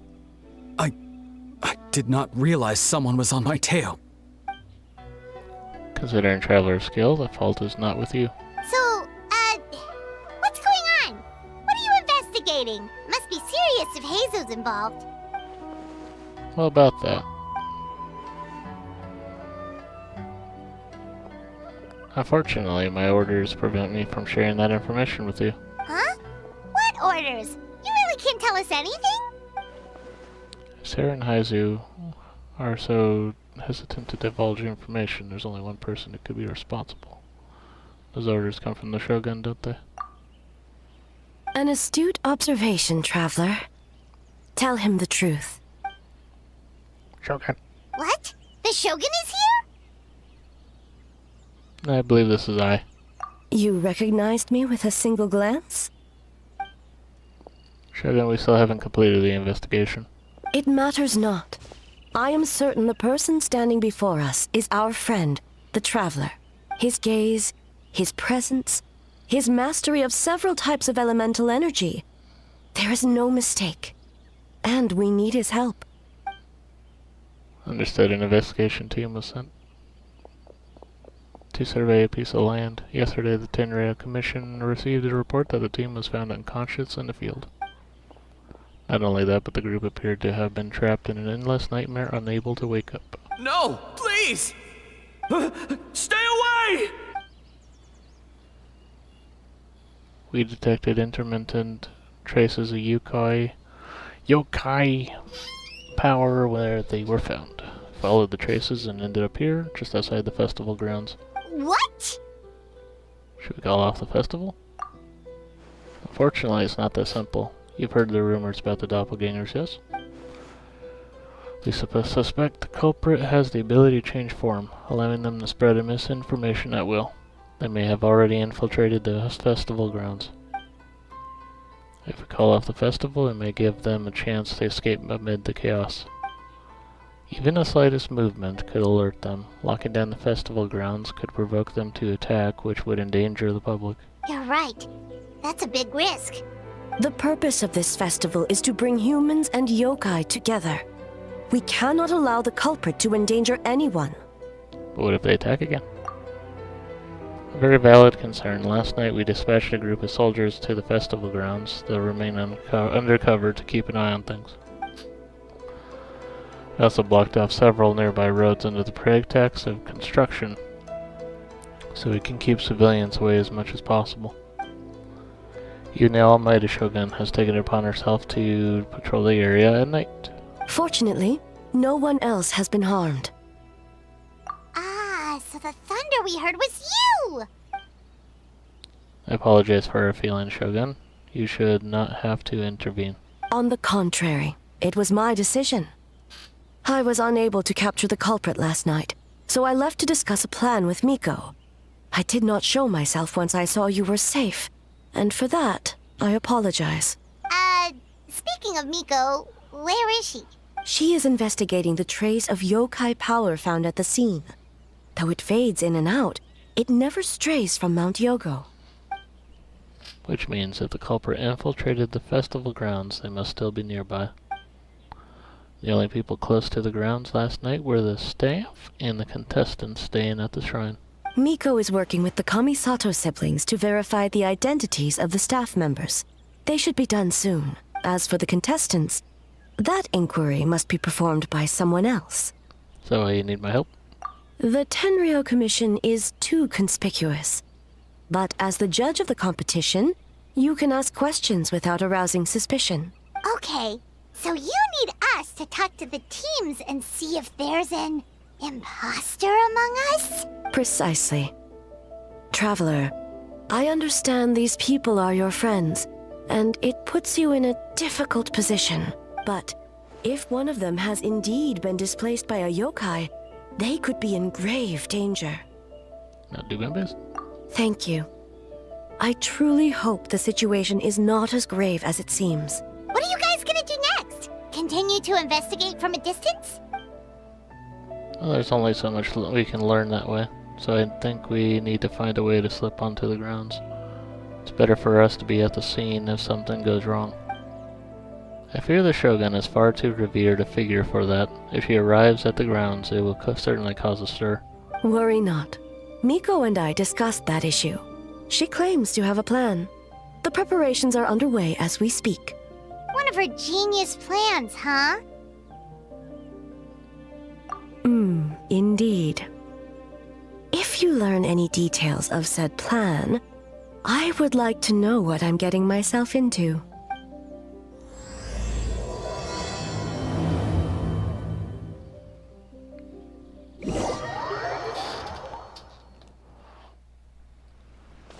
Okay, so where do we start? We need to ask questions to figure out if there's an imposter, but we can't arouse suspicion. Oh, looks like Sayu's team is already here. Well, guess we'll just play it by ear.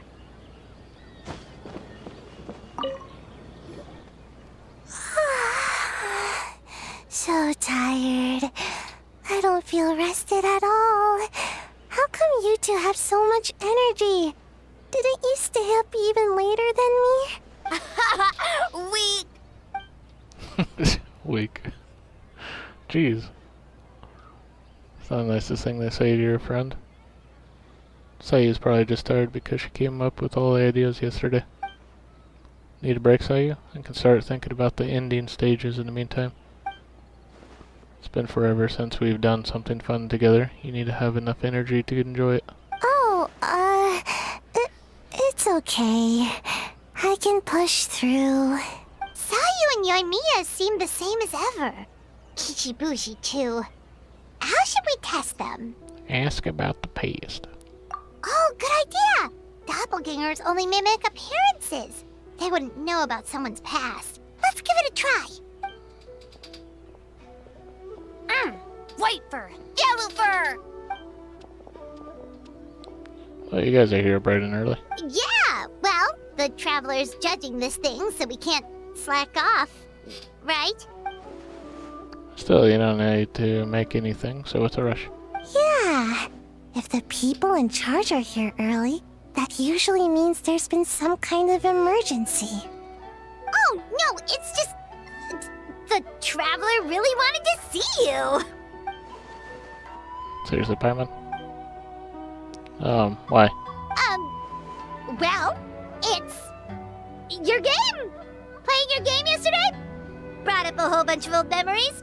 So we wanted to come early to reminisce about old times. You know, because you might be busy later and stuff. What kind of excuse is that? They're busy now. White fur acting super strange. Time to change the topic.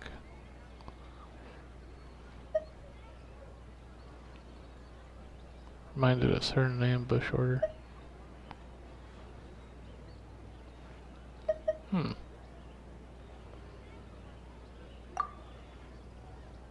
Well, you know what? Me too. I thought about adding them to our game, considering the dream theme and everything. But in the end, the ideas just couldn't come together. Marinara? Yum! No, it's not food. The Aranara are like small yokai from Sumeru. They're super friendly and cute. Could give you the good dreams. Actually, that describes you too, Kichiboshi. If you ever go to Sumeru, I'm sure you'll be considered a good Nara. Good banana? Sumeru, huh? The dreams there are supposed to be special.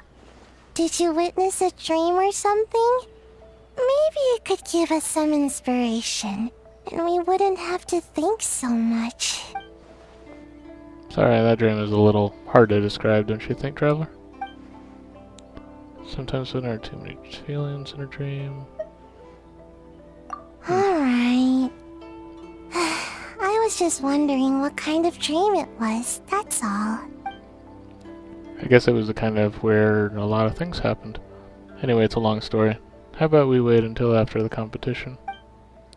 Traveler and I can tell it together. Sounds good. After that, you share many more memories together. Oh shoot, where did the time go? We have so many levels to design today. Oh, we should get out of your hair then. Good luck, everyone. Bye, White Fur. Bye, Yellow Fur. Come back and play.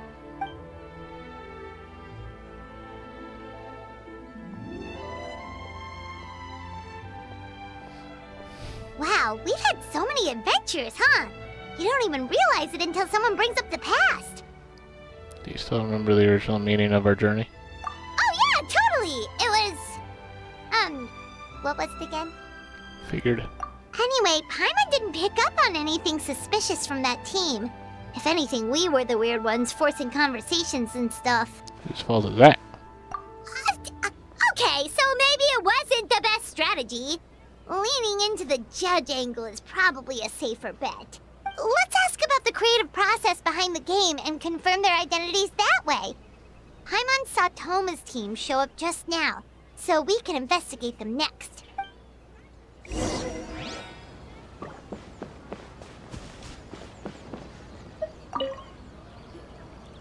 Toma! We were hoping to learn a bit more about the philosophy behind your game. Is now a good time? Well, looks like our judges are hard at work today, this morning. Philosophy? Oh, Boss can explain that one. Boss and Jose were up super late last night coming up with ideas. And he's back at it this morning, as energetic as ever. Boss is the best! Yeah, I don't deserve that much praise, but when it comes to the talking part, I guess I'm the best person to answer your questions. Time for an interview. Into you? Ask away, judges. What do you think is the most interesting aspect of your game? Did you design this game with anyone in mind? Well, from a design standpoint, we want it to be a game for everyone. Not so fast. Everyone isn't an answer. You need to be more specific about your target audience. Oh, you're absolutely right. Then allow me to revise my answer. Our target audience includes growing children ages 0 to 18. Makes sense. Kids need a little exercise here and there. Second would be active adults, ages 18 to 40. Right. Adults have more stamina, so they can get more out of the game. Next would be older adults, ages 40 to 60, especially those in need of exercise. Older adults. Exercise is important for healthy aging, but something feels off about this. Finally, we have elderly people who are still full of life. That would be the 60 to 1,000 age range. Ah, okay. Wait. That includes everyone! Well, we can't forget about the yokai, right? This game is for humans and yokai alike, after all. But not for Ioroi. Because he's trapped in a statue, I'm guessing. Besides, you seem to agree with each group Paimon, unless you intend to change your tune. Next question! Continue asking questions until my answers flawlessly. So there you have it. I hope you answered your questions, judges. Whoa, not a single stumper. Never underestimate a housekeeper. Well, I'm sure the interview is only one part of the evaluation process. We'll see what you think when you play the game yourself. Which reminds me, I should probably get back to work on this stage. Want to give it a try when we're done? Be my pleasure. In that case, let's get to it. Yes, Boss Toma! Well, Toma's answers were all very genuine. Paimon didn't notice anything un-Toma-like about them. Plus, he was with Shosei until late last night. If you think about when we saw the nightmare creature, the timing doesn't match up. Kozo and his two friends were together the whole time, too. They would have noticed if someone was acting weird. So, we're back at square one. That just leaves Kokomi's team, right? Guess we should check them out.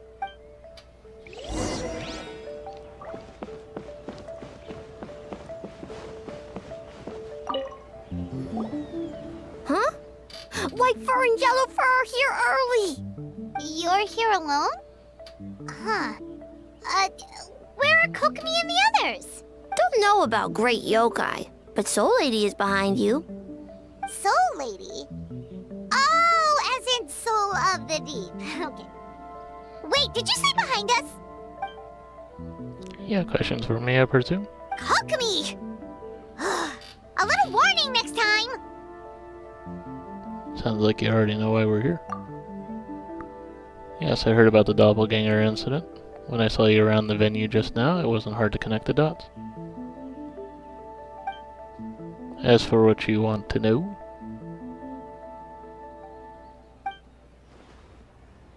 energy. Energy? Oh! The numbers you write in your diary! In a tree? Dry berry? Oh, sorry. So we can leave it there, right? You don't need to ask any more questions, I would imagine. Oh, good. As for Gobo Koban, he was in the shrine all night. I can't imagine he's a criminal you're searching for. Gyobu Koban is a criminal? No, of course not! You're in the clear. For now. For now. Good. For now. What about Mizuki? Where did she go? She left after receiving a message in the middle of the night. Looking back on it, perhaps it's related to your own investigation. Oh, as she left, I heard her whisper under her breath, ordering me around in the middle of the night. Who does she think she is? Miko. She probably needed an expert on nightmares to help formulate a strategy. Well, I guess that also confirms Mizuki's identity. Something tells me a certain someone is missing me. Huh? Miko and Mizuki! Hello, traveler. Paimon. Did you finish up your work? Yes, I left the rest to the young fellow from the Kamisato clan. At least for now, there's nothing suspicious to note. That means the culprit didn't manage to sneak in. That's a relief. Just like that, you let down your guard? And all it took was for me to wear her face.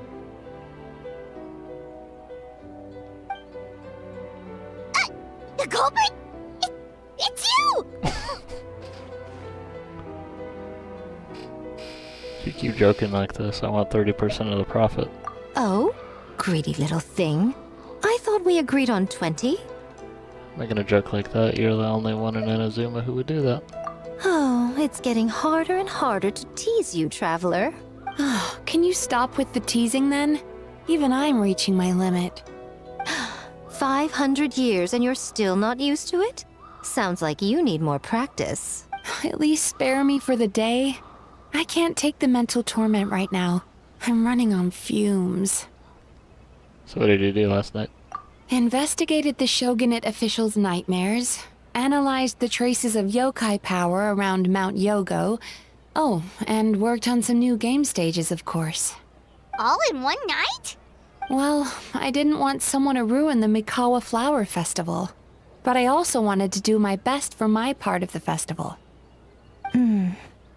Besides, I've talked to many patients who worked multiple jobs just to make ends meet. Compared to that, complaining about one night of hard work is a little unreasonable, don't you think? Even so, I think you should take a break, Miss Mizuki. Kubo Koban and I can handle the game development in the meantime. I learned a lot less yesterday. I'm sure I can handle a few design elements while you get some rest and relaxation. We can't have our lead developer out of commission, the Tenryou commission. I'm not confident I can bring your vision to fruition on my own. You're very persuasive, Kokomi. It would seem you also have a talent for clinical psychology. I'll leave it to you two then. How about 3? There's a doppelganger right here. Sweet dreams!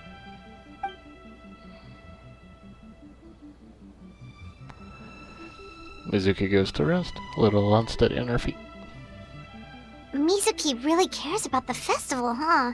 She's putting so much pressure on herself. Perhaps she's reminded of the festivals of the past when I was just a kid, and Mizuki a young Baku. We would rush past the other yokai, desperate to get the first piece of fried tofu from the ramen stand. It would seem she hasn't forgotten, even after 500 years. Sounds like you haven't forgotten either. You know, there's something to be said for knowing when to keep your mouth shut, little one. Well, enough about the past. We must focus on the matter at hand. But you didn't notice anything suspicious, right? That should mean the culprit didn't sneak in. That's one possibility. The other is that the culprit's transformation is even more convincing than we imagined. In that case, we need a detective with a more professional skill set. Or we need to find a way to provoke them and get their facade to crack. But that sounds dangerous. If the culprit is deep in disguise, a slight provocation won't completely expose them. What we need is to create reasonable doubt. Make the culprit question whether their cover is blown. As they hesitate over whether to make some kind of last stand, that is our chance. So how do you plan to provoke them then? Oh, A didn't tell you? Allow me to show you. Ladies and gentlemen, on behalf of the Mikawa Flower Festival, it is my honor to announce an esteemed guest from Tenshukaku has agreed to take part in this year's festival. Please welcome Her Excellency, the Almighty Narukami Ogosho, God of Thunder.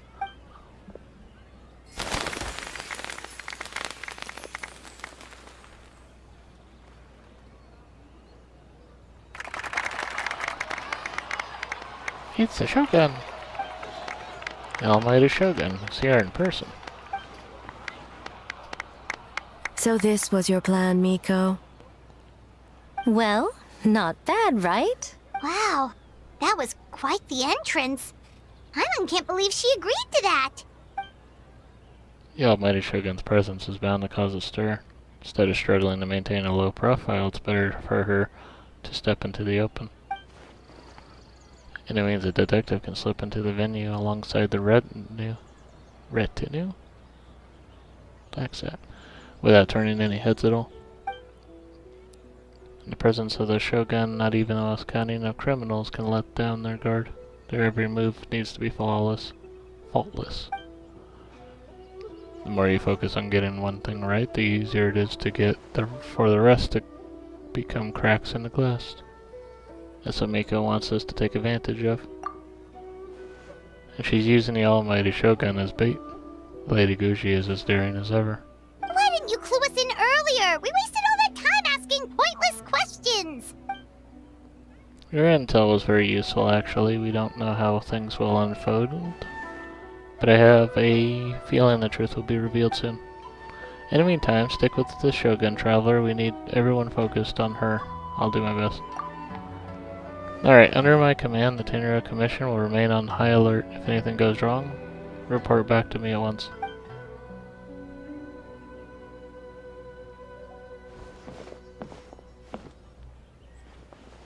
After that, we surveyed each stall just like yesterday.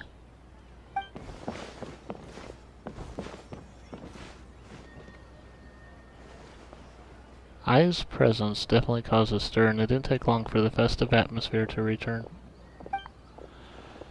Maybe a day will come when Ai can leave Ten Shukaku and won't be so out of the ordinary.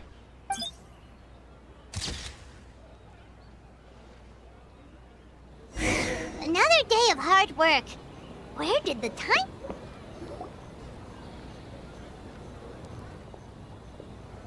Almighty Shogun! Glory to your everlasting reign! Welcome. Welcome. This stall looks familiar. Yet it would seem the ownership has changed hands. You must be thinking of Tomoki.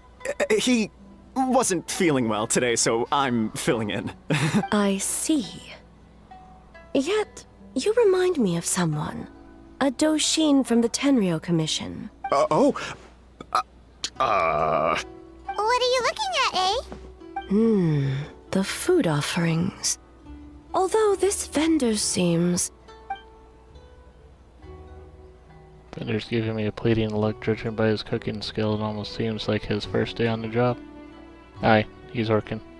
Working? Ah, I see. I appreciate your dedication, sir. Of course. It's an honor to serve such esteemed guests. No need for formalities. I'll take 3 orders of dango milk. Right away. 3 orders? So Paimon gets one too? Yes. I wanted to thank you for accompanying me. Without you by my side, I imagine the people here would be on edge even now. I have my reasons for being here, of course, but I would hate to tarnish the festive atmosphere. This festival's for everyone, including you. Indeed. The Mikawa Flower Festival. Hundreds of years have passed since I last partook of the festivities. Much is different this time. The people, the place, the games. Yet, the name endures, and the joy of celebration along with it. I suppose that, in itself, is a form of eternity. Traveler, Paimon. And the Almighty Shogun? Oh, Mizuki! Looks like you got some much-needed rest. Yume Mizuki. Thank you for your aid earlier. Of course. I'm always willing to help. It's my duty. I wish I could have dispelled the nightmares, but this situation is uncharted territory for me. Even so, relieving the pain of the nightmares is no small feat. You honor the legacy of the Yumekui Baku. So not even Mizuki could fix it? What's going on with this nightmare creature? Let's save the difficult questions for later. Actually, I came here to ask you something. Want to come to the Isa bathhouse with me? Most of the contestants will be there. Oh, and don't worry about payment. It's my treat. Really? Yes, let's go! You want us to go to the hot springs now? Well, game development isn't easy. Most of the contestants are exhausted and could use a break. You've been under a lot of pressure yourselves with the investigation and all, so I thought you might like to join. Of course we would! Right, Traveler? I will remain here. I rarely have time away from Tenshukaku, and I would like to continue perusing the stalls. Aw, that's too bad. Then I'm not going either. Okay, I'll go. I almost forgot. Miko wanted to talk to you, Traveler. I'll take you to her first. Oh? Well, why don't we all go? Almighty Shogun, your dango milk is ready.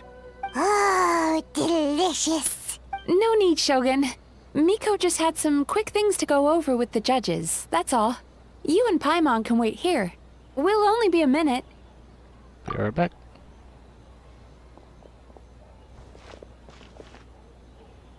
Alright, now we can talk freely. Miku doesn't need to see me, does she? You needed to talk to me in private. Why? I think something's off with the Shogun. You've been with her the whole day. Have you noticed anything? Yeah, she seems troubled. Exactly. You noticed too. Something did seem off with Aya today. Maybe she's not used to leaving Tenshukaku. Or was it the reaction of the crowd? I've been through so much. Something so trivial wouldn't shake her. She must be keeping something to herself. I've witnessed a lot of cases where patients, for a variety of reasons, are unwilling or unable to seek help. Unfortunately, that only exacerbates the problem, until their emotions become so heavy, even the strongest of people collapse under the weight.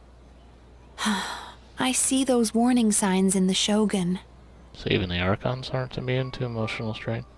Humans, yokai, and archons bear the same capacity for emotion and are naturally susceptible to the same mental turmoil.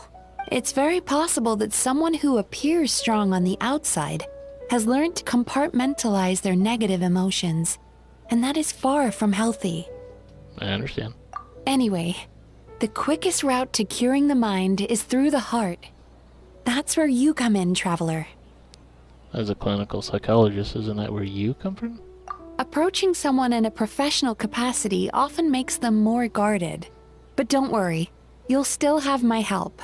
Here, with these 2 special coupons, you can get into Isa Bathhouse after closing. Then, this is what you're gonna do. Finally, you're back! Paimon's had 2 servings of dango milk already! Sorry for the wait. It sounds like the Traveler has other plans, Paimon. So we'll head to the bathhouse on our own. Huh? You're not coming? I'll explain later. Just have fun. Okay. Paimon will bring you back a hot spring egg!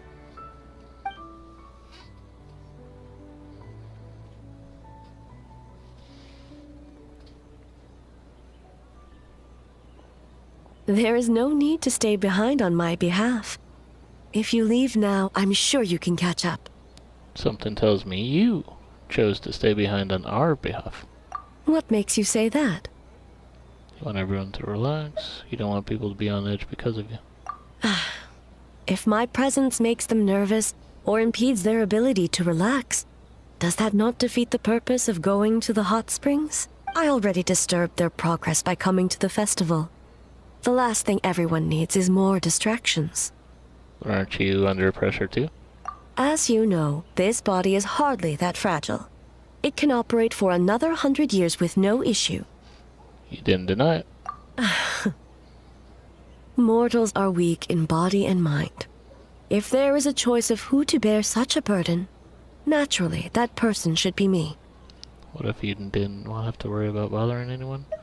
Wouldn't you agree? Would you agree to go to the hot springs then? What does it matter? The world is not so easily bent to one's will. I'll take that as a yes. I have a pair of special coupons here. We can get into the bathhouse for after closing.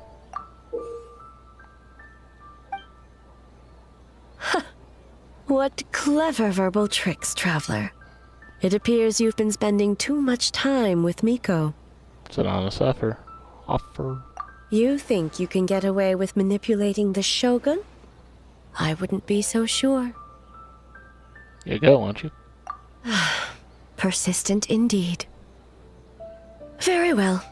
As you proposed, we shall set out at midnight.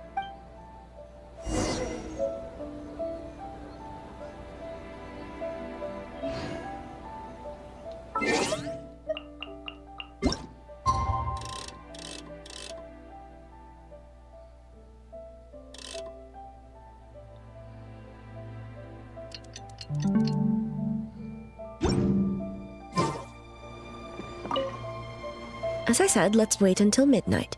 You can attend to other matters in the meantime.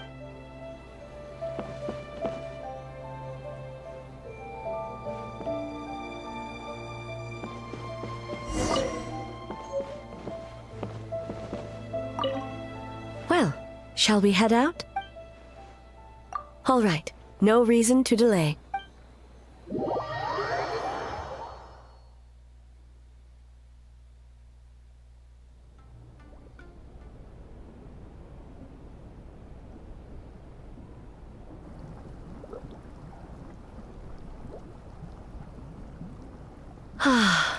Steam replete with the scent of orchids. Water that turns the complexion a blushing pink. So, this is a hot spring. Is it your first time here? Yes, there are royal hot springs near Tenshukaku. But the plans were set in motion only after Hiragi Hiroshi introduced the Snezhnayan blast furnace to Inazuma, and that was 500 years ago. When the project was complete, I was already in the plain of Euthymia. And, naturally, the body of the Shogun has no need for such luxuries. Hiragashi Hiroshi. The members of the Kanjo Commission were once friends with Makoto and the Kitsune Saigu. Although mere mortals, those who managed to survive back then were special individuals indeed. What happened back then? Does it have anything to do with this happening right now? What makes you say that? Look on your face. Now I see why my officials claim that the hot springs facilitate conversation. Even I find myself divulging more than intended. You're correct. Following the dark disaster 500 years ago, a nightmare engulfed Inazuma. On a battlefield consumed in darkness, our soldiers fought against dark forces, creatures capable of possessing people and trapping them in nightmares. Even the Yumeku Ibaku could do nothing to wake them. As awful as that sounds, it doesn't seem bad enough to make you this upset. Perhaps not. The battle was intense. Those who stood up in defense of this land knew the chance of survival was slim. In the face of certain death, surely a nightmare is nothing to fear. But what if I told you this? If the person trapped in the nightmare was strong enough to overcome incapacitation, it would become a waking nightmare instead. The person would lose all capacity to distinguish dream from reality, perceiving everything in the real world as a continuation of the war, and every precious thing in life as an enemy to be annihilated. That is a far more painful nightmare, both for the person in question and those around them. If I hadn't broken out of the nightmare yesterday, would that have happened to me? Then I must be so worried because... Did that happen to someone back then? Yes. What happened? I unleashed Muso no Hitotachi and struck her down. I'm sorry? No need. I have no regrets. I know it was the right decision, both for Inazuma's sake and her own. If necessary, I would do it again. Well, it's about time you two showed yourselves, yes? You've listened in long enough. Oh. Oh, it's you two. Before you say anything, this part wasn't me. Well, since the cat's out of the bag, How about a hot spring tea party? Hey! Ah, nice and warm. No wonder the hot springs relaxed your inhibitions, eh? So who came up with this idea? I want the truth. I guess both of us? Well, I happened to consult a certain clinical psychologist about how to get an old friend to open up. In her expert opinion, doing something new with a trusted companion in a new environment can make someone less guarded. Looks like it worked like a charm. I understand the reasoning, but why not do it yourself? It's one thing to trust that Miko has good intentions, but would you let your guard down around her? Good point. Your concern is misplaced. I kept these matters to myself because I was unsure whether this incident is connected to the past, and I did not want to interfere with the investigation. If the investigation reached an impasse, or new clues pointed to the nightmare from back then, naturally, I would have discussed this intel with you. Intel, huh? It appears you still don't understand why I wanted you to open up in the first place. Help! Help me! What was that? Sounds like it came from outside. Let's check it out.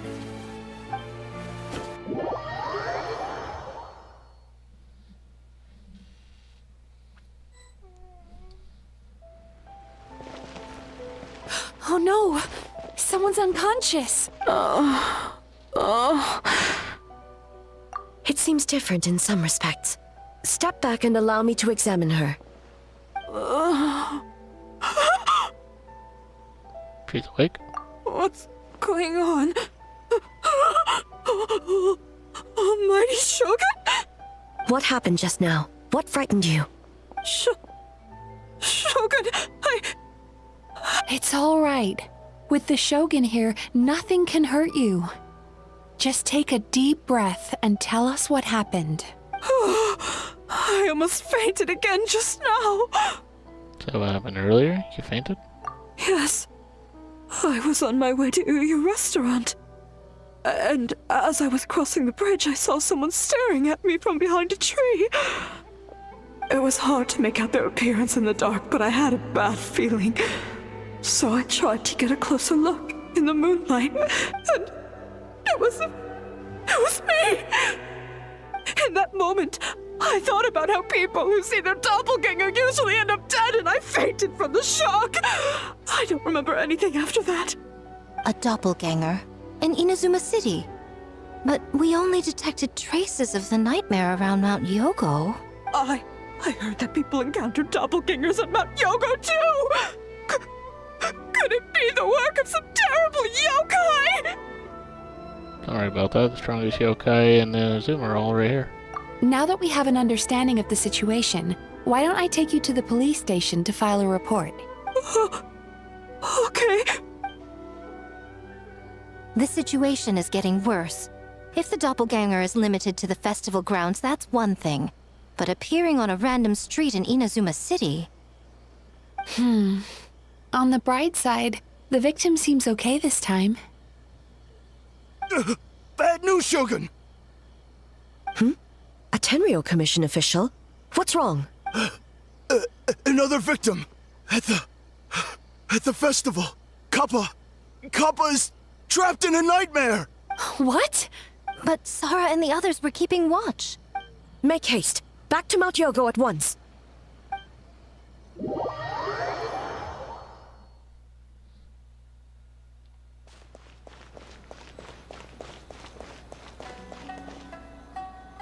Kappa!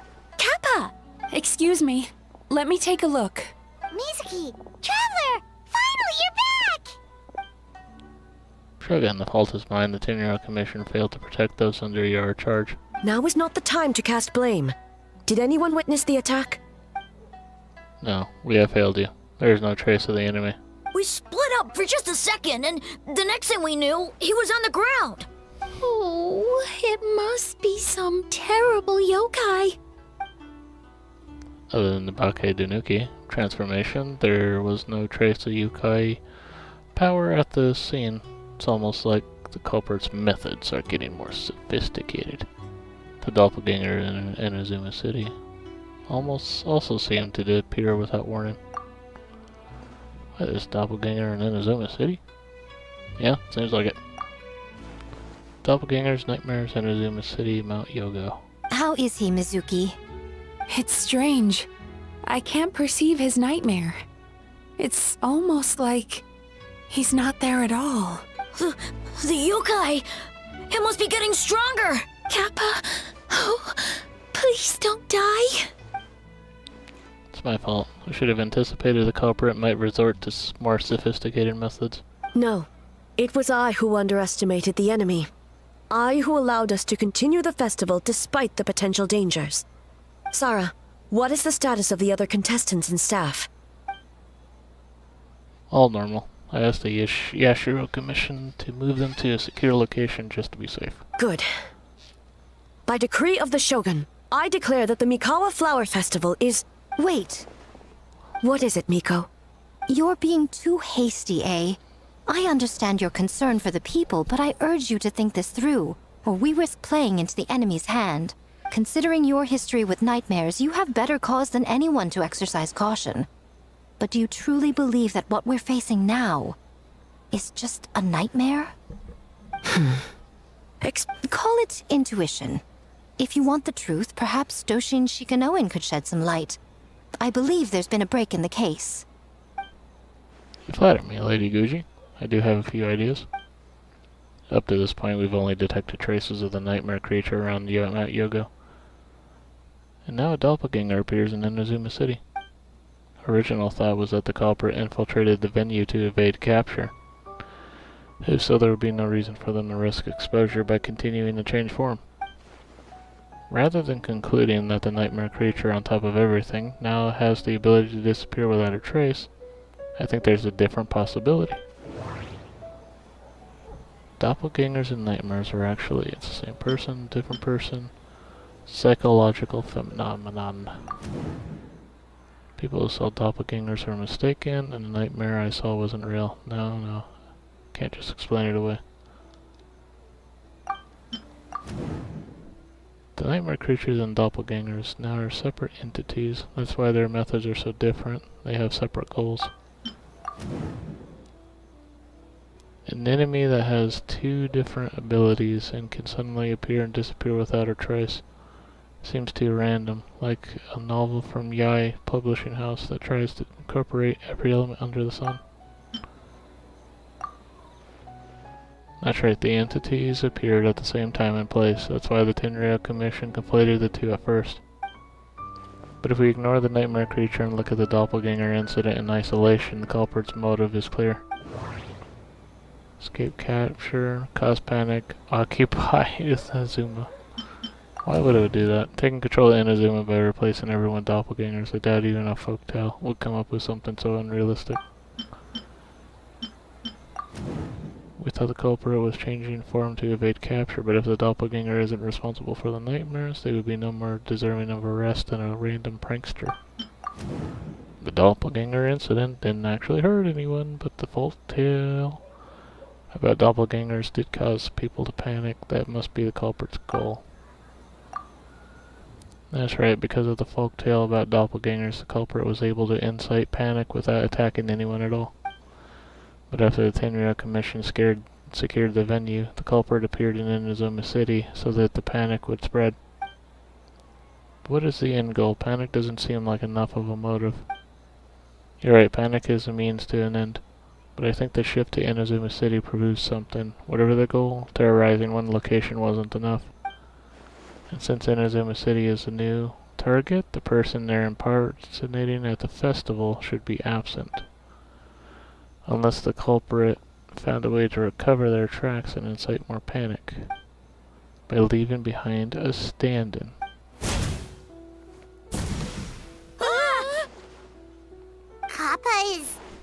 Kappa is made of wood?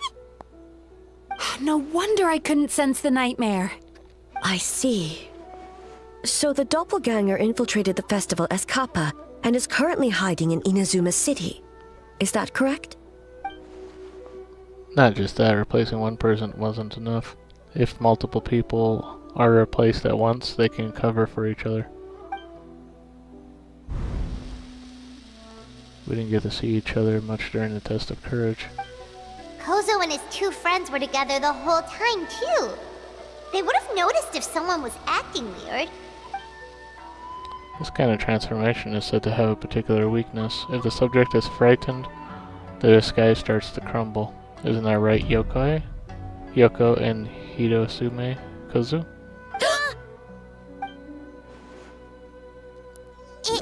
It's a Bakedaniki tail!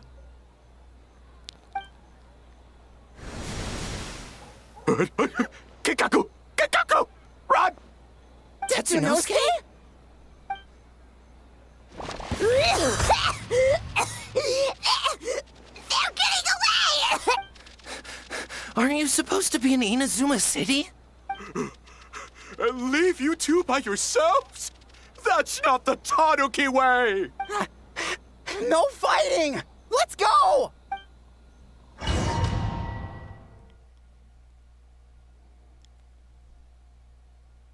Bakedaniki! Those little terrors! Come on, let's go after them! Paimon's had enough of these things! What even are they? More Bakedaniki tricks?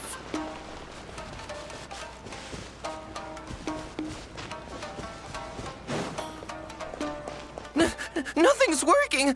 The humans are catching up! Little rascals! Stop running! You wish! Transform! Stupid humans won't be able to recognize us!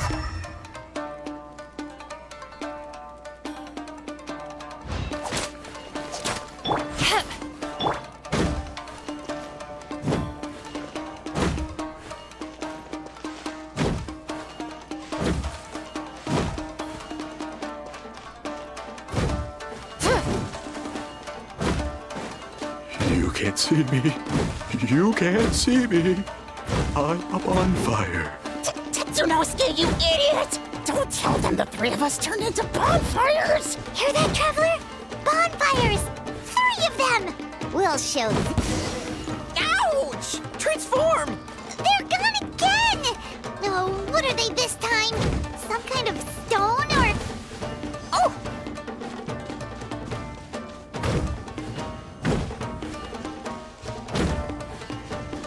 Oh, the one with the leaves. Kichiro, protect us! Save us, Tsukumo!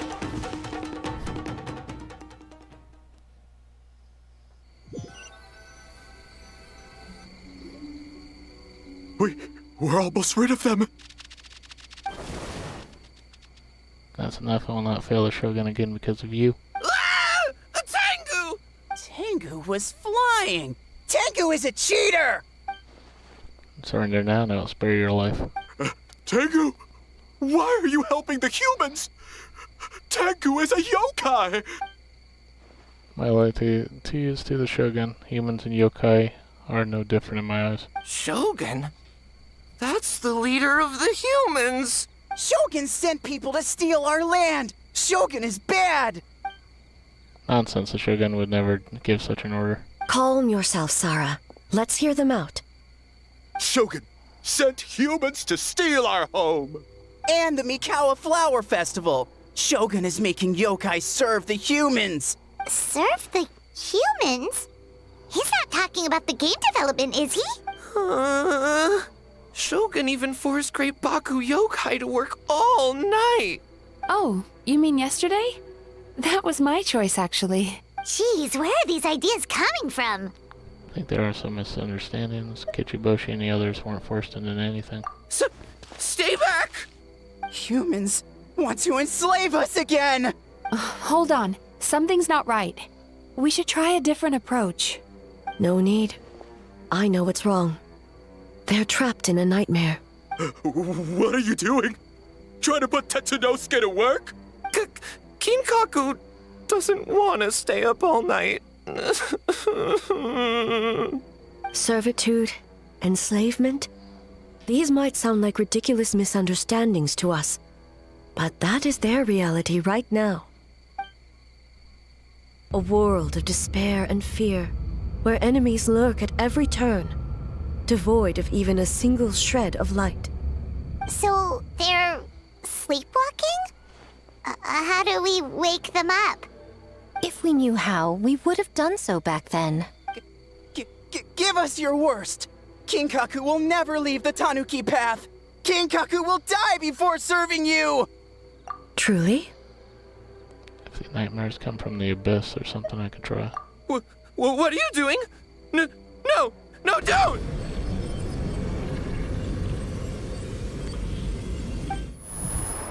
The humans are everywhere. We can't hide forever. How long have we been hiding? 100 years? 500 years? No idea. If Ioroi was still around, he would remember. Shh, quiet! Someone's coming. This is a fine piece of land. The grain yield should be exceptional. Remember to check for traces of yokai in the surrounding area. By order of the Shogun. By order of the Shogun, we are to exterminate all yokai that cross our path. Why so hasty? We should leave some alive. We can make them work their own land. Hey, you know about the Mikawa Flower Festival, right? I heard 50% of the profit is going to the development fund. Oh yeah, the festival for humans. The festival for humans, and humans alone. The yokai have had their fun. It's our turn now. That's right. We should put them to work. They're known for their transformations, right? Then the little monkeys can dance for us until they die! No! How could they do that? Quiet, or they'll catch us.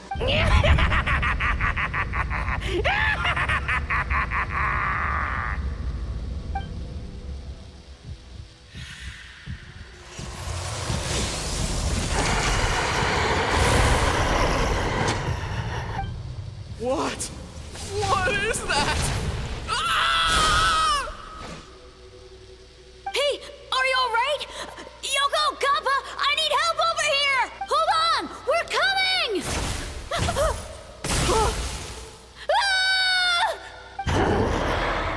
The yokai and the humans are unconscious?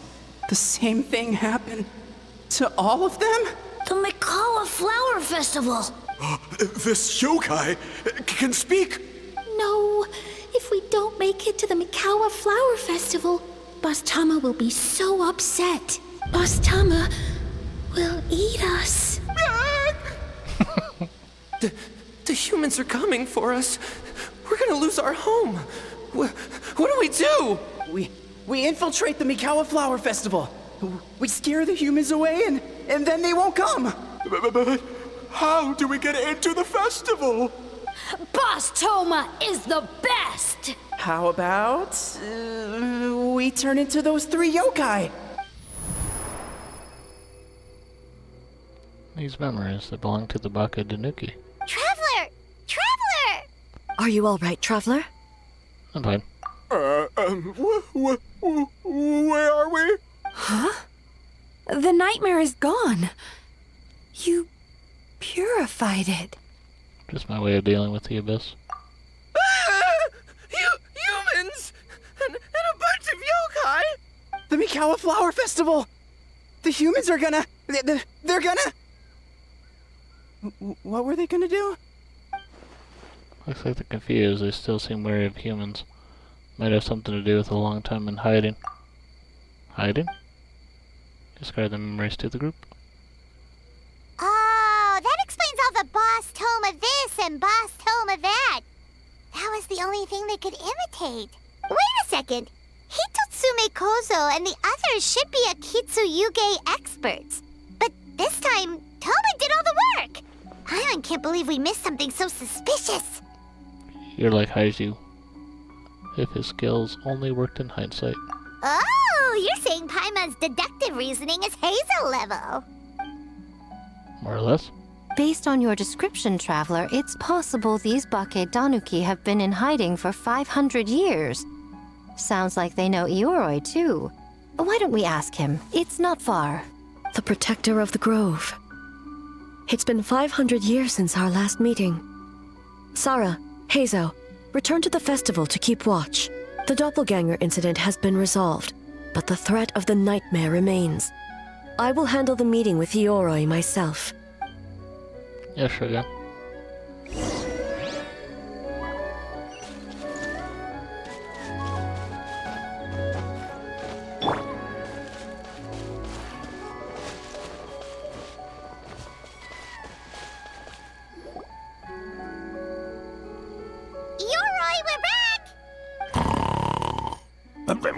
Oh, keep it down.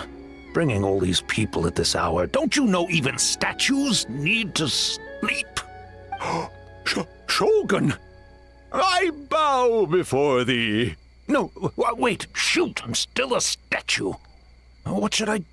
All is well, Ioroi, hidden protector of the grove. Never seen Ioroi so afraid. Ah, that would be because when Ioroi tried to pluck a Naku weed from the Imperial Garden, A nearly split him in two, Yashiori Island style. Keep it to yourself, you meddlesome kitsune. Ioroi, I wish to ask you something. Anything, Shogun. Absolutely anything. It is my honor to answer. Suck up. You could have at least slowed down a little.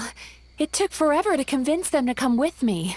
Ah, it's Ioroi!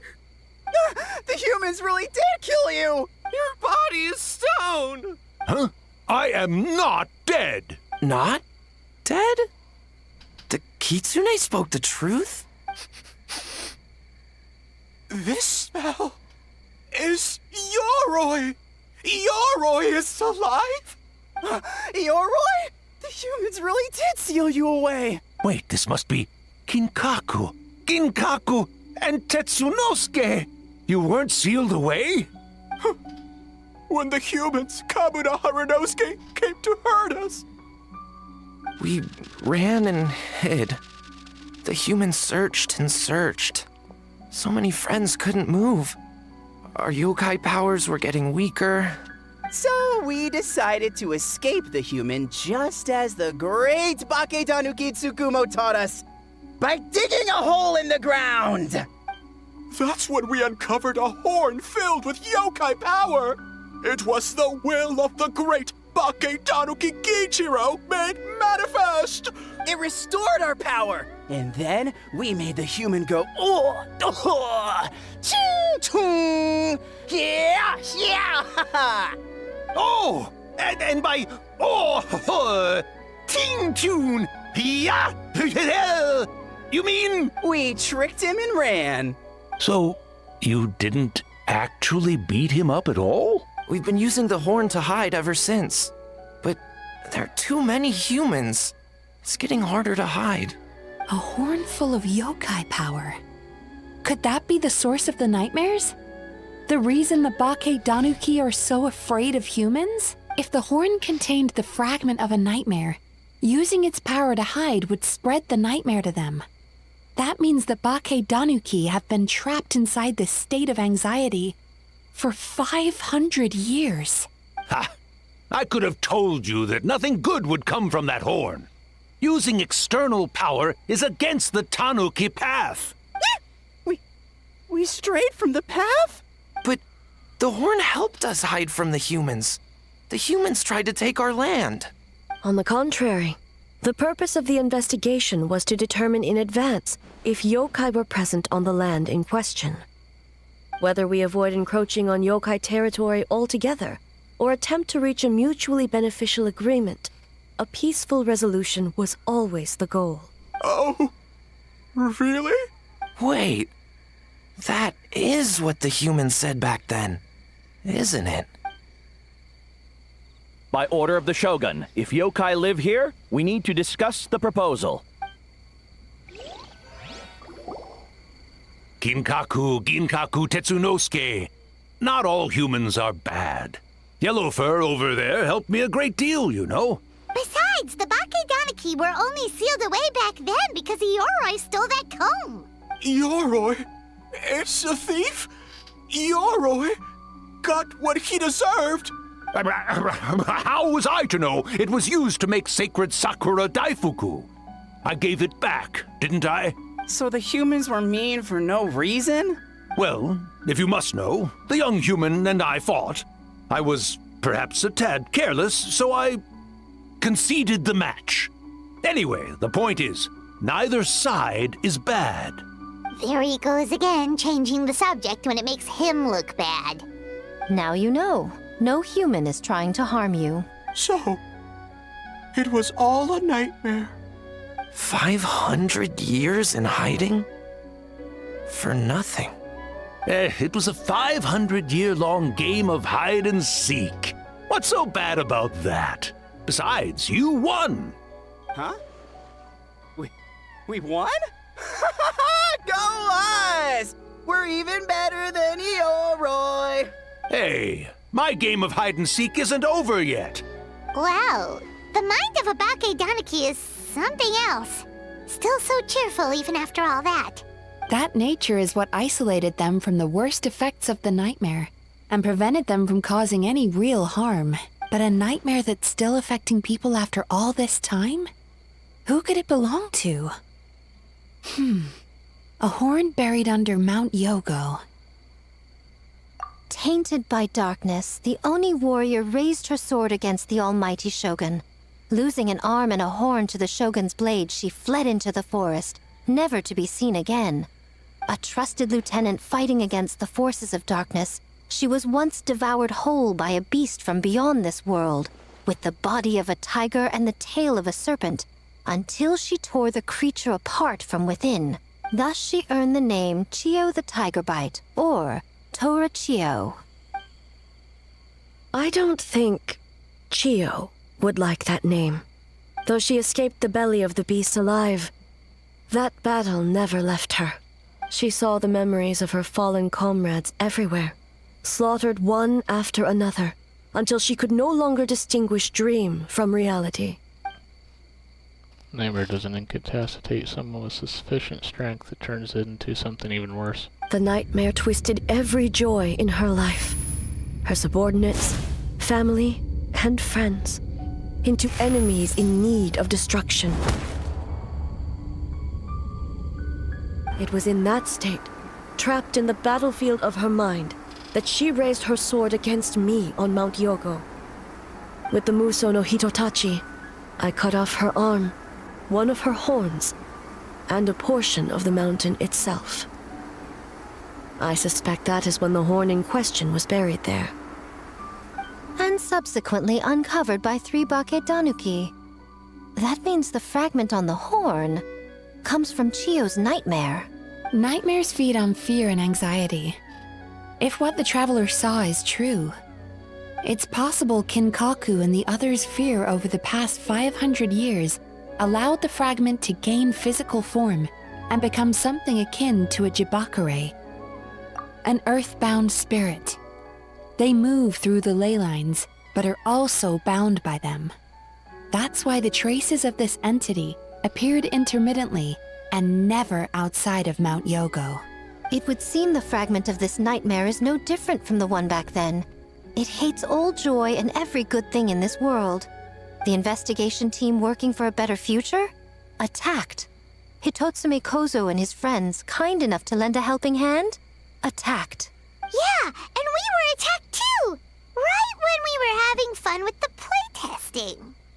Perhaps it needs to regain strength after your defeat. Or perhaps it is biding its time because it knows, with whatever rationality remains, that it cannot defeat you. But sooner or later, its twisted hatred will force it out of hiding, and it will move to strike its enemies. When Chiyo set her sights on a target, she was never one to waver. Oh. But both possibilities prove something. Nightmare fragments can be defeated, and an enemy that can be killed is one that can be split in two by the power of Muso Ishin. There's really no other way? Mikoshi Chiyo is gone. A fragment of a nightmare tied to a severed horn. That is all that remains. The living must take precedent over the memory of the dead. Even so, having to unleash Musu Ishin against her again, would I really be okay? Mizuki said Archons suffer from the same turmoil as the rest of us. The dead may be gone, but that doesn't mean our emotions die with them. Oh, who cares about the dead anyway? I'm just trying to look out for the living. What is that supposed to mean, Miko? Oh, I'm just concerned about our poor Bake Danuki friends. Huh? What does that have to do with us? The nightmare fragment has been tied to the Bake Danuki for nearly 500 years. Strike it down, and who's to say whether you take the lives of our poor friends along with it? I beseech you, Almighty Shogun, spare the young ones. It was just a momentary... oh, no. A 500-year-long lapse in judgment. Miko, you speak the truth? If you don't believe me, ask Mizuki and the Traveler. I'm sure they've encountered similar cases during their extensive travels. Well, Oh! Yes. During my studies both in Liyue and Natlan. Yeah, definitely seen that happen before. Then, what would you propose? This nightmare fragment is a constant threat to Inazuma. Should all other options fail, I will take action. Yeah, please don't. If the fragment's hatred toward the world comes from a nightmare, then the most logical option is to get rid of the nightmare itself. Right! Can't you just eat the nightmare, Mizuki? The Yumekui Baku already tried that 500 years ago. Even yesterday, when faced with the corruption of the nightmare, Mizuki could only mitigate the effects.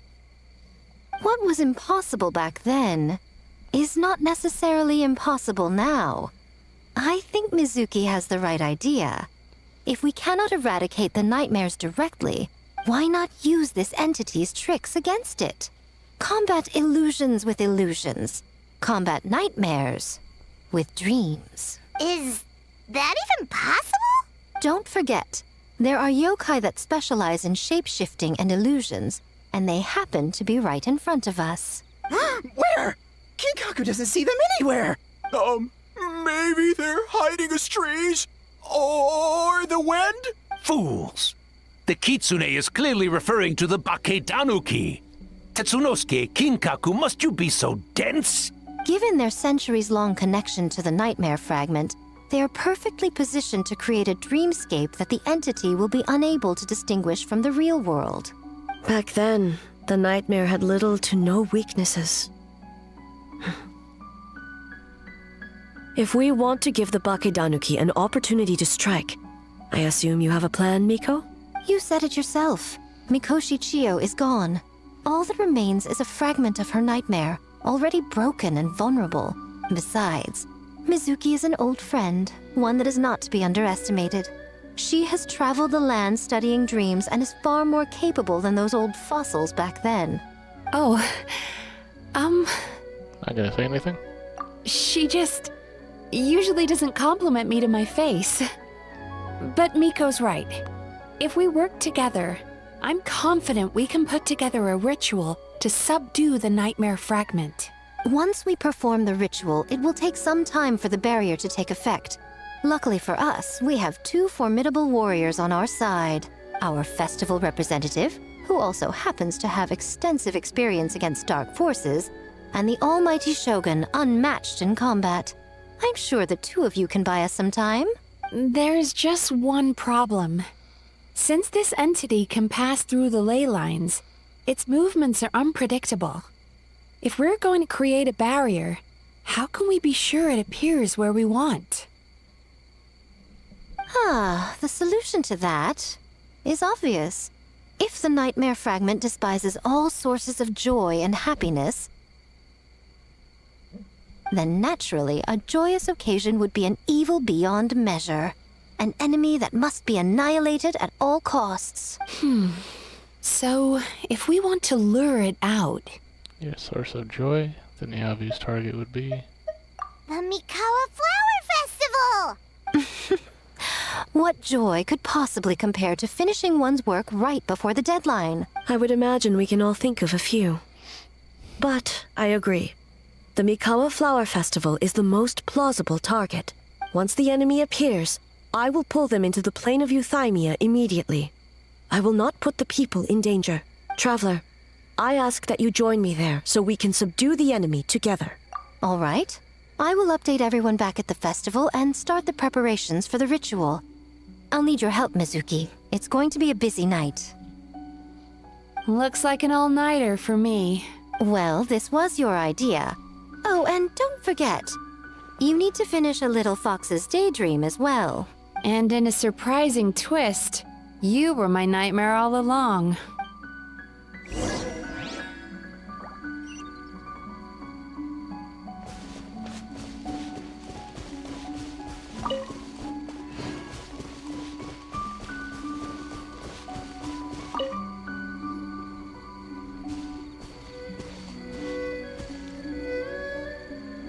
Traveler, during the battle tomorrow, it is imperative you know your limits.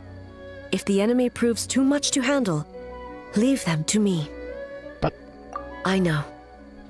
I understand your concerns, just as you know mine. We need not say any more than that.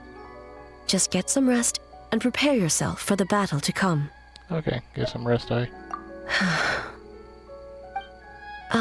One more thing. Thank you.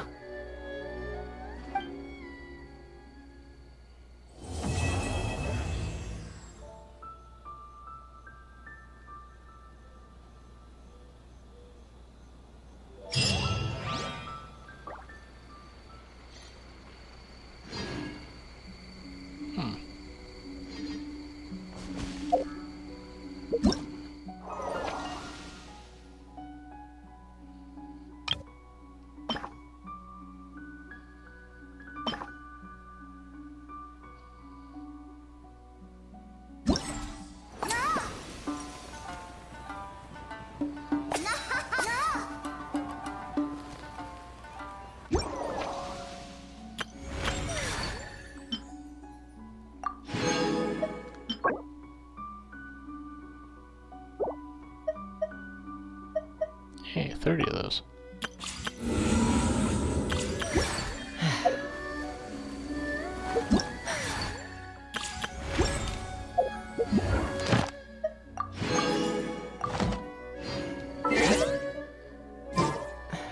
Let's fly!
Let's do it. A pot stem fired along a specific trajectory. Predict its path to return it.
Floating flower keys are present during the challenges. When you or the Muji Muji Daruma approach them, they can be collected and used to open flower gates.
I like these minigames.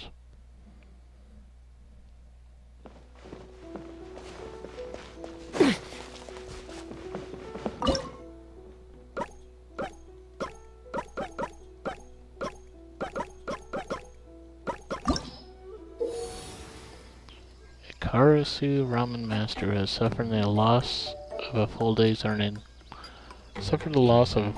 earnings due to dining and dashing customers. Will descend into a fury in the nightmare state and continuously chase the little Kitsune, who will be knocked out upon coming into contact with the Ramen Master. In the sweet dream state, if you're careful enough, you may be able to hop onto his head and borrow his strength. A squirrel worker in charge of transporting ingredients, who will walk to and fro on their own. Prone to nightmares due to overwork, will descend into a fury in the nightmare state, and the little Kitsune will be knocked out upon coming into contact with her. However, her habits while transporting goods can also be of aid to our foxy protagonist. Interesting.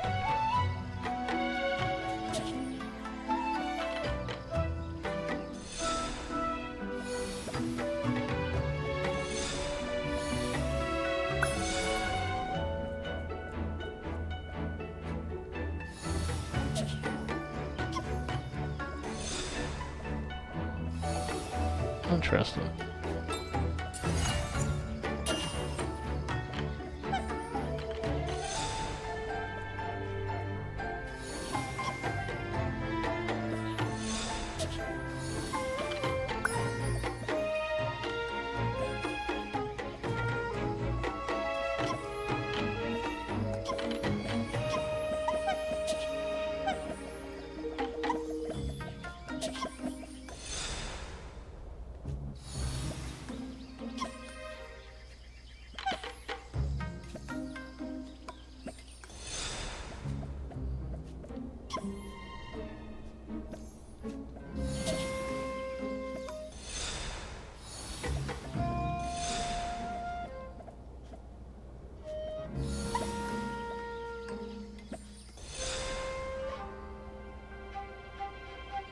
Oh, I see. It's actually open on the other side. Okay, I got it.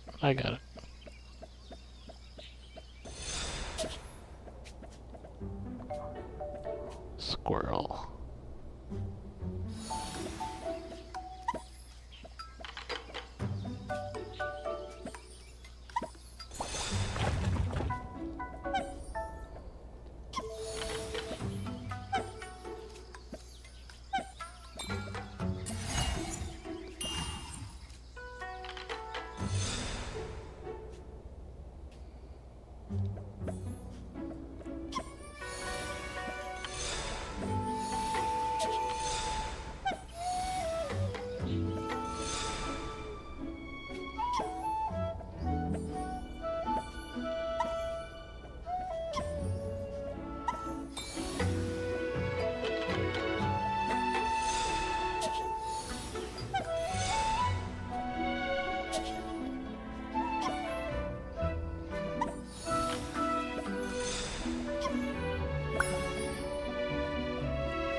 Nope.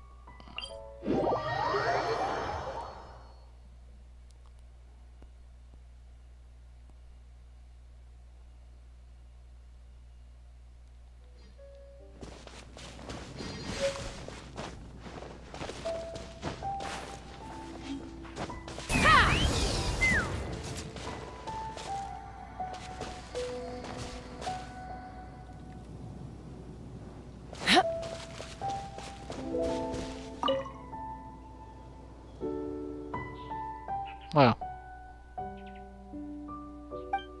It's beautiful.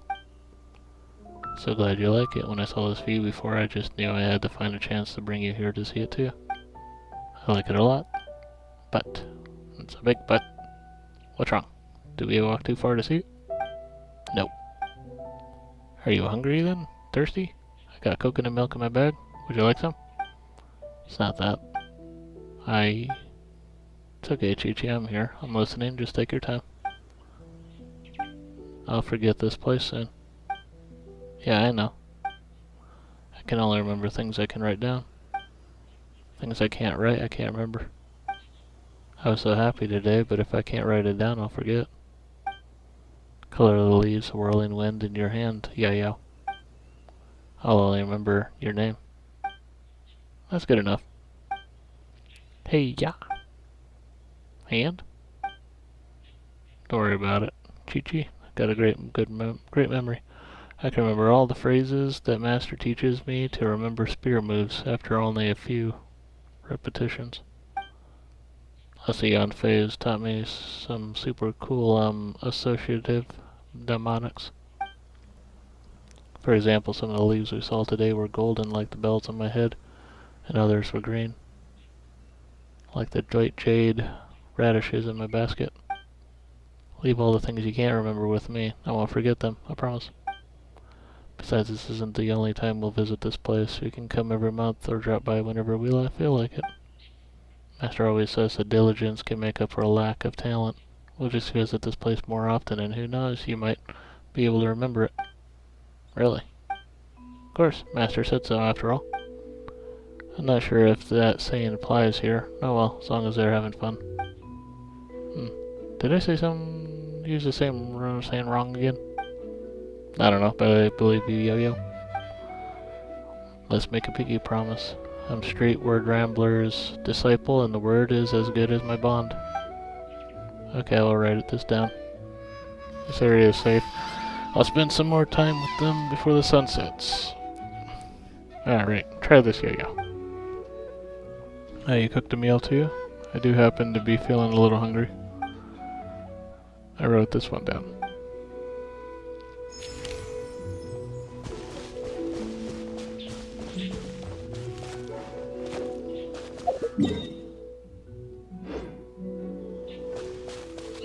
Let's fly!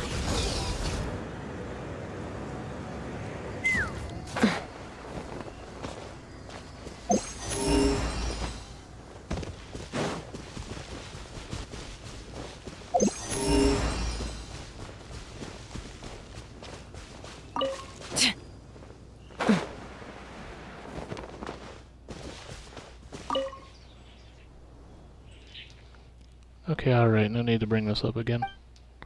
This is an emergency. If this doesn't work out, I'll ask my aunt for help. You mean Miss Shinhei? No, please don't drag anyone else into this, otherwise I run into trouble. Traveler, you, well, what perfect timing you have. You're here too, Chongyun? I fear this affair is a bit more complicated than that. Do you still remember the novel that I wrote under the pen name Jinyu? I'm ashamed to admit this, but my handwriting is so messy that every time I send the editors a manuscript, they will send several letters in reply asking me about this word or that sentence. Correspondence like that takes too much time, so the editorial department and I agreed that I should try to finish a few days early. After I finish, I submit it to the department and have an editor retranscribe the text for me. Then it is handed to the other editors to print and publish. Sounds like quite the ordeal. Indeed. I also feel pretty bad about the whole thing, so I often send them snacks as a token of my gratitude. But then, and only then, I received a letter from them a few days ago. As it happens, that main editor has suddenly fallen ill, and now there's nobody else that could do the transcribing. Wait, with such a well-staffed department, only one of them could read your handwriting? Yes. Really, seriously, just one of them. Your writing is a lethal weapon in and of itself. Please don't make fun of me.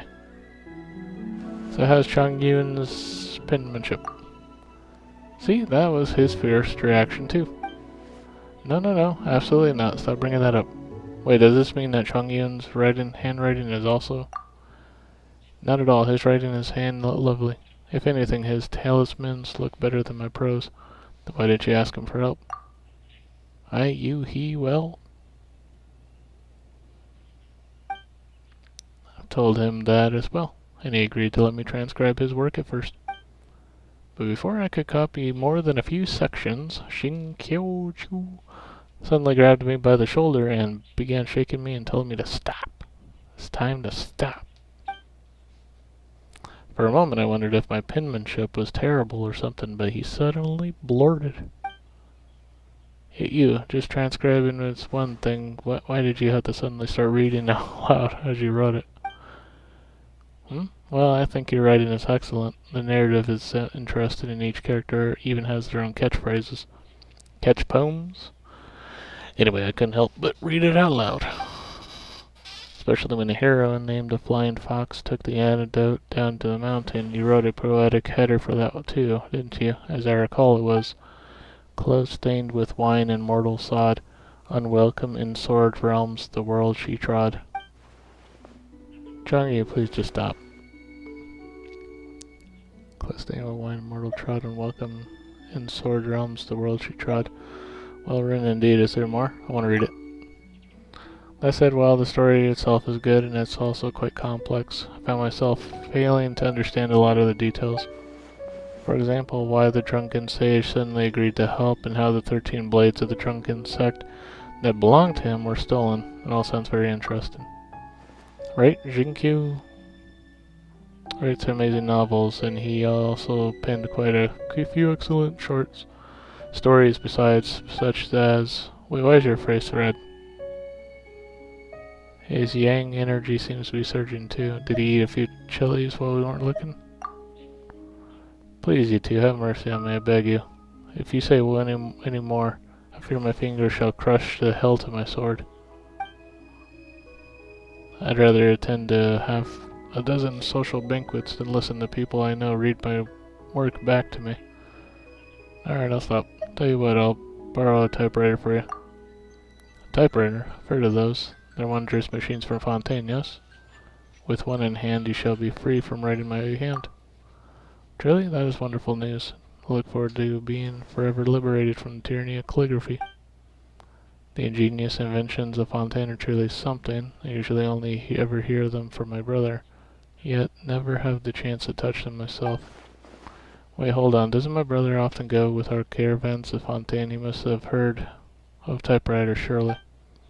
He knows my calligraphy is poor and that I'm always writing, and yet he has never once mentioned them to me. Forget it, now's not the time to worry about things like that. In any case, no matter how much marvelous such devices are, there's no way for me to borrow one right now. If all else fails, you can read, and I'll write. I promise not to ask too many unnecessary questions. Well, at this point, that does seem like the only way. I was just joking before about incorporating your remarks into a novel, but as it turns out, you'll be the one committing mine to paper. Perhaps this was all predetermined. Call it fate. Suppose ours are intertwined indeed.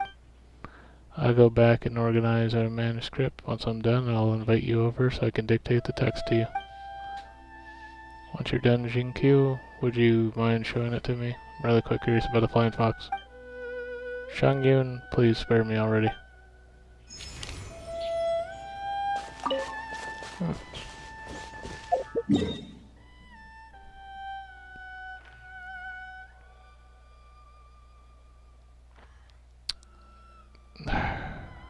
Kazuha's back on the mountain.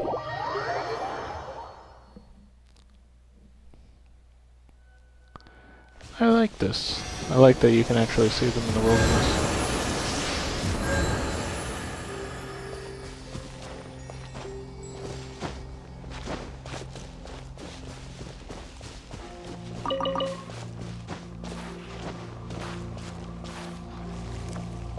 Slippery rock.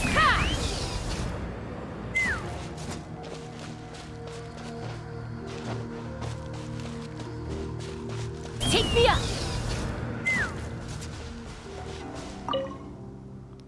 Grass did spring and sprout anew, and heaven and earth both verdant grew.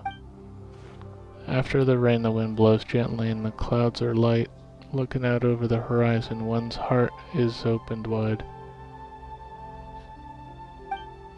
And then should one happen to meet an old friend, well, there could be no better day than this, wouldn't you agree?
Stab it.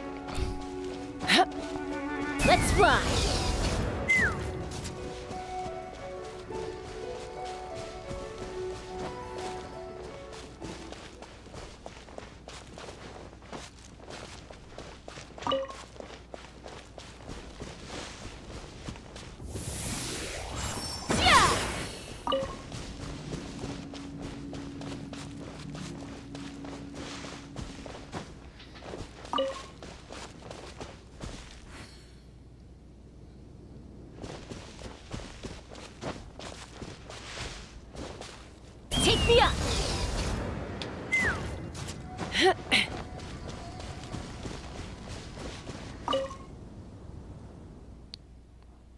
Razor.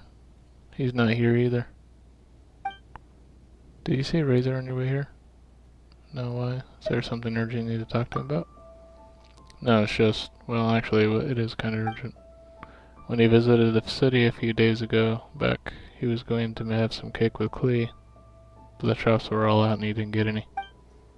Klee got up early this morning and bought some so she could go to Wolfendim and give it to him. She would have run off all alone had Captain Kaya not discovered and stopped her. It's way too dangerous for her to go out here all alone. To make sure she stays put at headquarters, I promised to deliver a crayon drawing she made and the cake to Razor. But I've nearly covered the whole area and still haven't found him yet. Alright, Amber breathed. You can't give up yet. If you don't find Razor soon, the cake will get stale. Okay, I'll get up in the air and look for him one more time. See ya.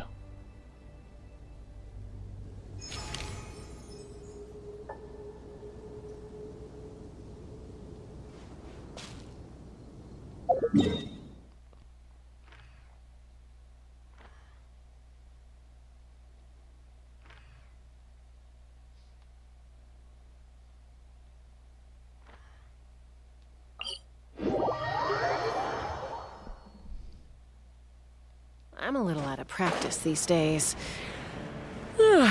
Any conflicts around? I'm in the mood for some peacemaking.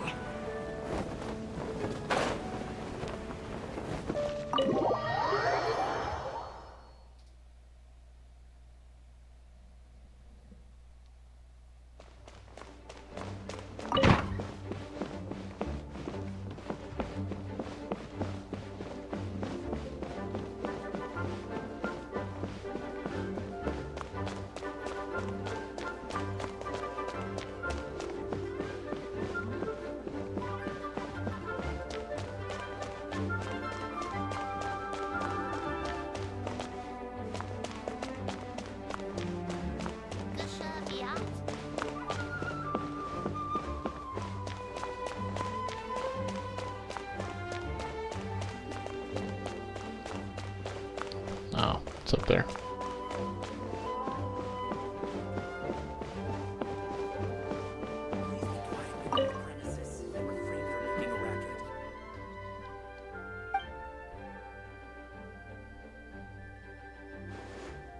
Do not grieve so, mein Fräulein. Tragic moment? You mean... Ms. Lisa believes that scribbling on books counts as damaging them, and has thus taken the Heilige Edikte der Verurteilung out of mein Fräulein's hands. And while she is quite angry, mein Fräulein's unforgivables usually end up as forgivables. She does understand that it was she who was wrong in the first place, after all. But can't you edit your own book? Unfortunately, it is rather more complicated than that. For this text was penned not by mein Fräulein, but the adventurers of the guild. Oh, so the official dictionary is about her, but not by her. Indeed. Furthermore, it now belongs to the library's collection, and as such, it falls under Miss Lisa's custody. Oh yeah, this is getting complicated, alright. Okay, let's think about this for a sec. Hang on! Couldn't we edit the text so long as we got permission from Lisa and the adventurers? It will not be hard to negotiate with the adventurers, but Miss Lisa will be trickier to handle.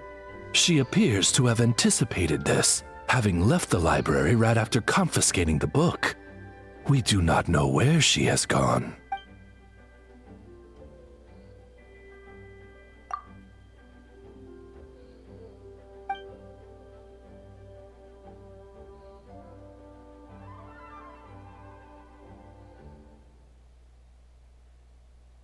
Oh boy, here she goes again.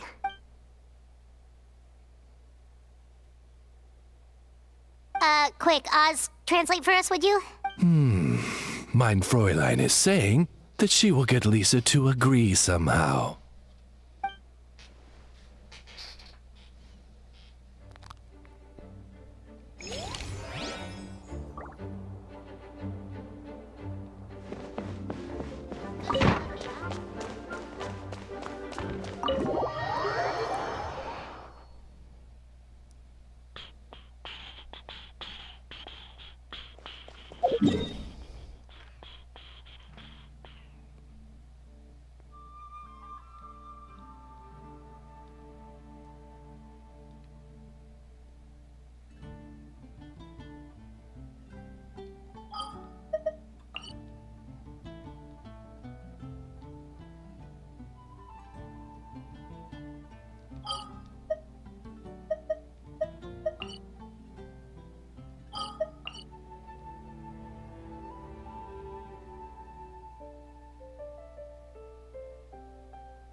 Alright. Guess I'm done. Alright.